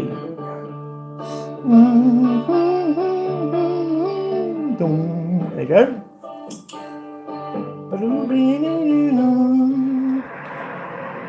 So here we have the colony, but funnily enough we've got the lodge opposite the grove, which you can't see the name of the road. On the other side. The locals do call this Hagrid's Hut because it's a bit like Hagrid's Hut from the Harry Potter.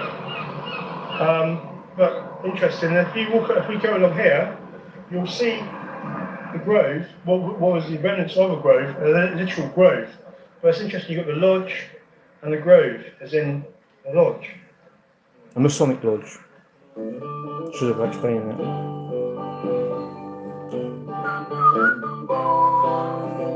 A lot of them trees are being cut down now.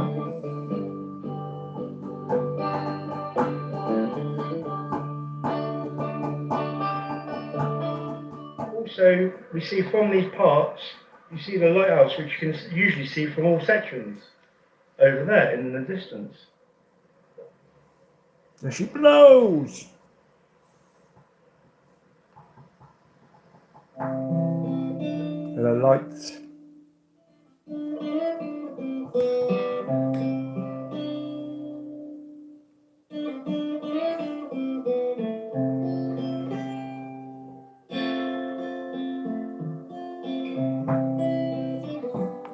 You know, the Habsburgs are well-known dynasty. They owned Spain and they owned Holland, and the Netherlands, sorry, not Holland. Holland is a region of the Netherlands, and they were well known for being very badly inbred. Yeah, maybe, but without the sun out of my eyes, I can literally stare at the sun. You'll be able to see it. I thought it's Habsburg.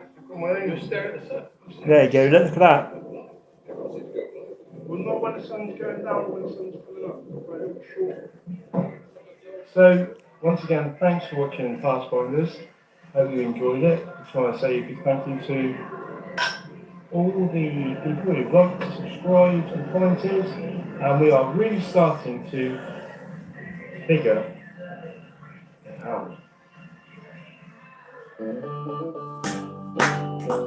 Mount Sion, not Zion. But there you go. Let's have a look at Mount Sion, shall we? If you want to. How much battery I've got left? Probably not. It's probably going to die.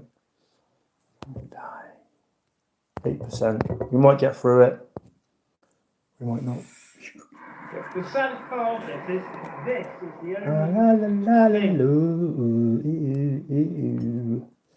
Let's do the last one, which is well, there's fucking loads there. I forgot how many we've made, to be fair.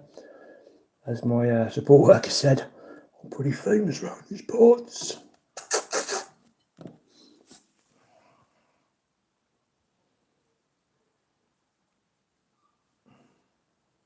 Oh, nice. Interesting. My mum knew a Russian Romanov princess. Shut up!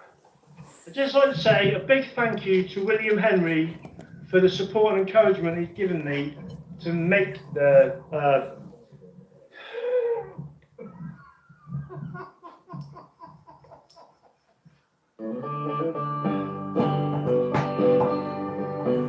Sion, not Zion. Sion, not Zion.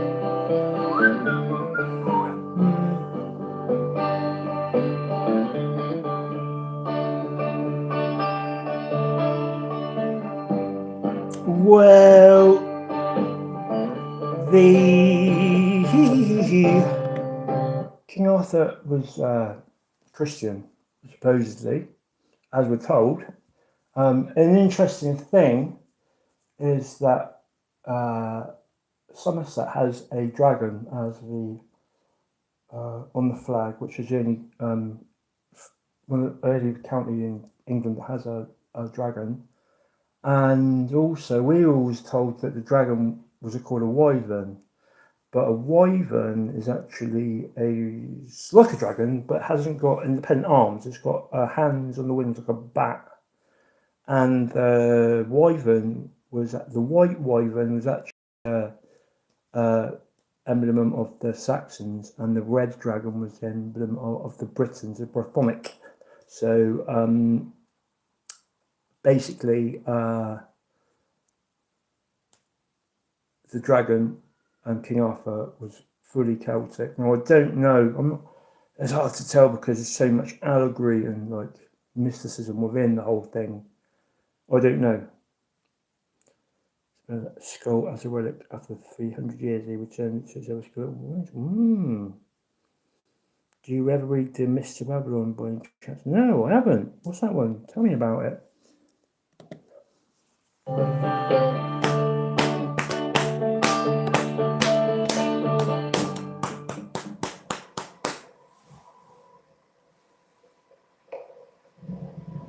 Okay, so we're at St Michael's Church in Brent Knoll, and Brent Knoll being Mount Sion, as I say, and within these walls of St Michael's Church, we have a physical embodiment of Yahweh, Jehovah, or King Arthur, probably.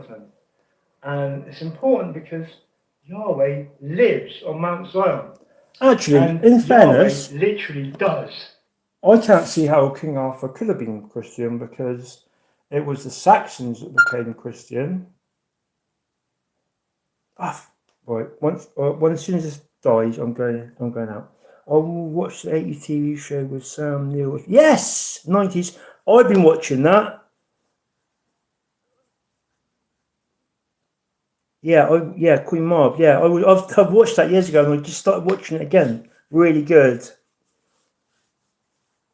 Yeah, but you don't have to be Christian to be a god. One of the very favourite books, The Story of King Arthur's Court, but all from the period of the women. Ooh, interesting. Live in this church at the foot of Mount Zion. On Mount Zion, and the Garden of Eden or Paradise is at the foot of Mount Zion. And when we go up to the summit of Mount Zion, we will literally see. Okay, so why do you think this is Mount Sion when the majority of people in Somerset would know this is Brent Knoll?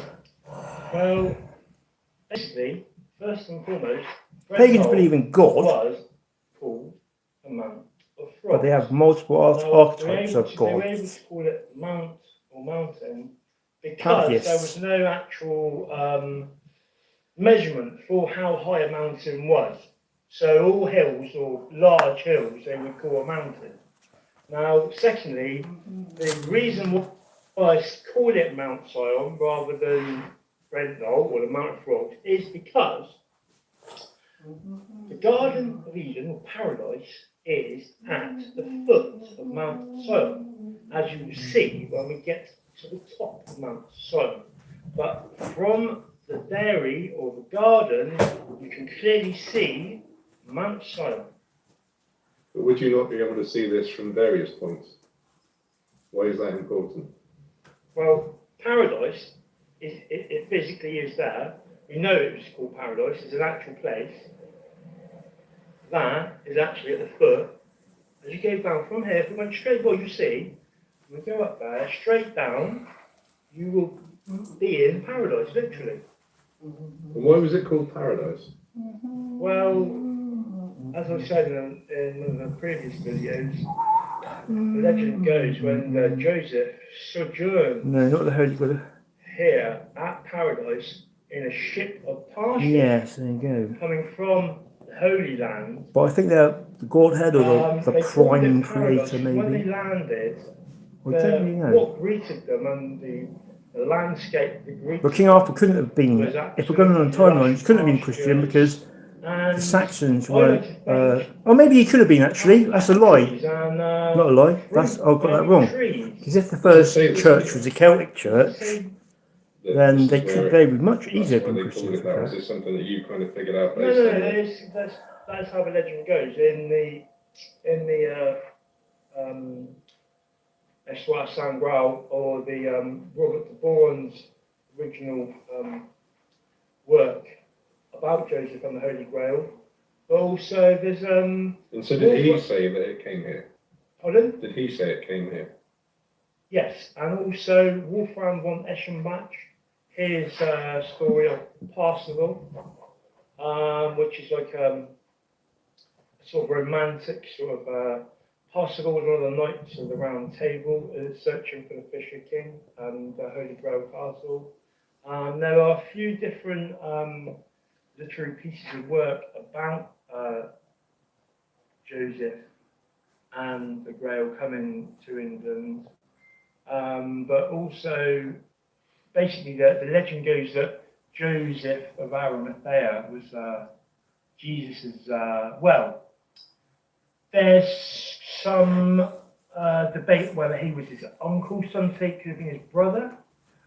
Some say that he was Mary, his mother, not Mary Magdalene's brother. But there is some debate on who exactly Joseph was. And also the Arimathea part, within the Golden Age work, Christian O'Brien, Barbara Joy O'Brien,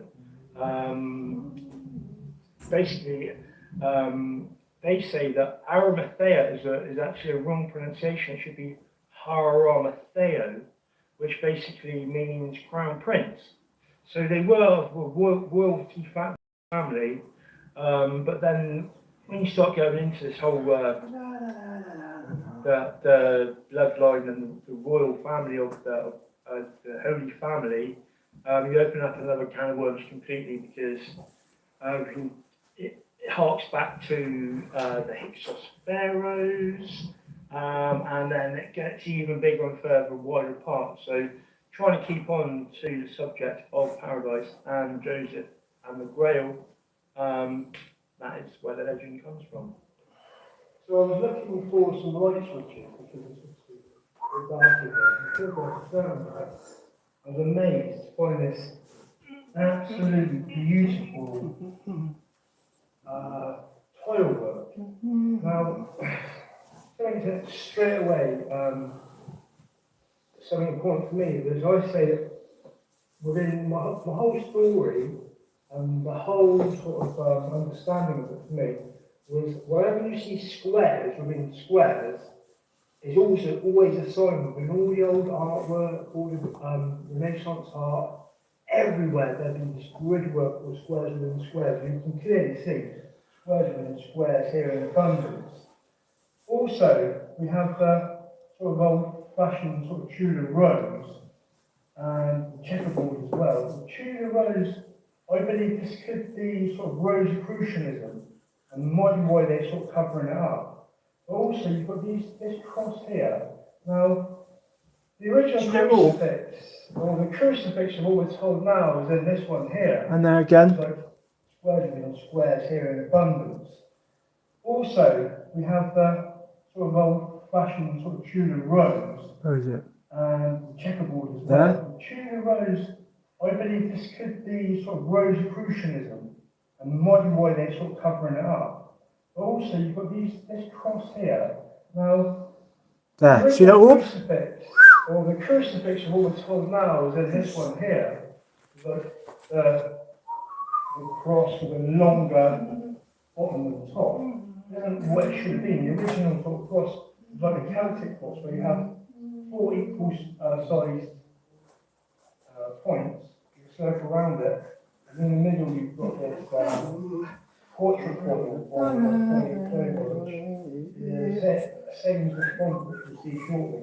So I mean, look at it. You've also got the third of these, which is the emblem for the old French. Well, it's called France now, but it was the old original coat of arms for the French nobility royal family.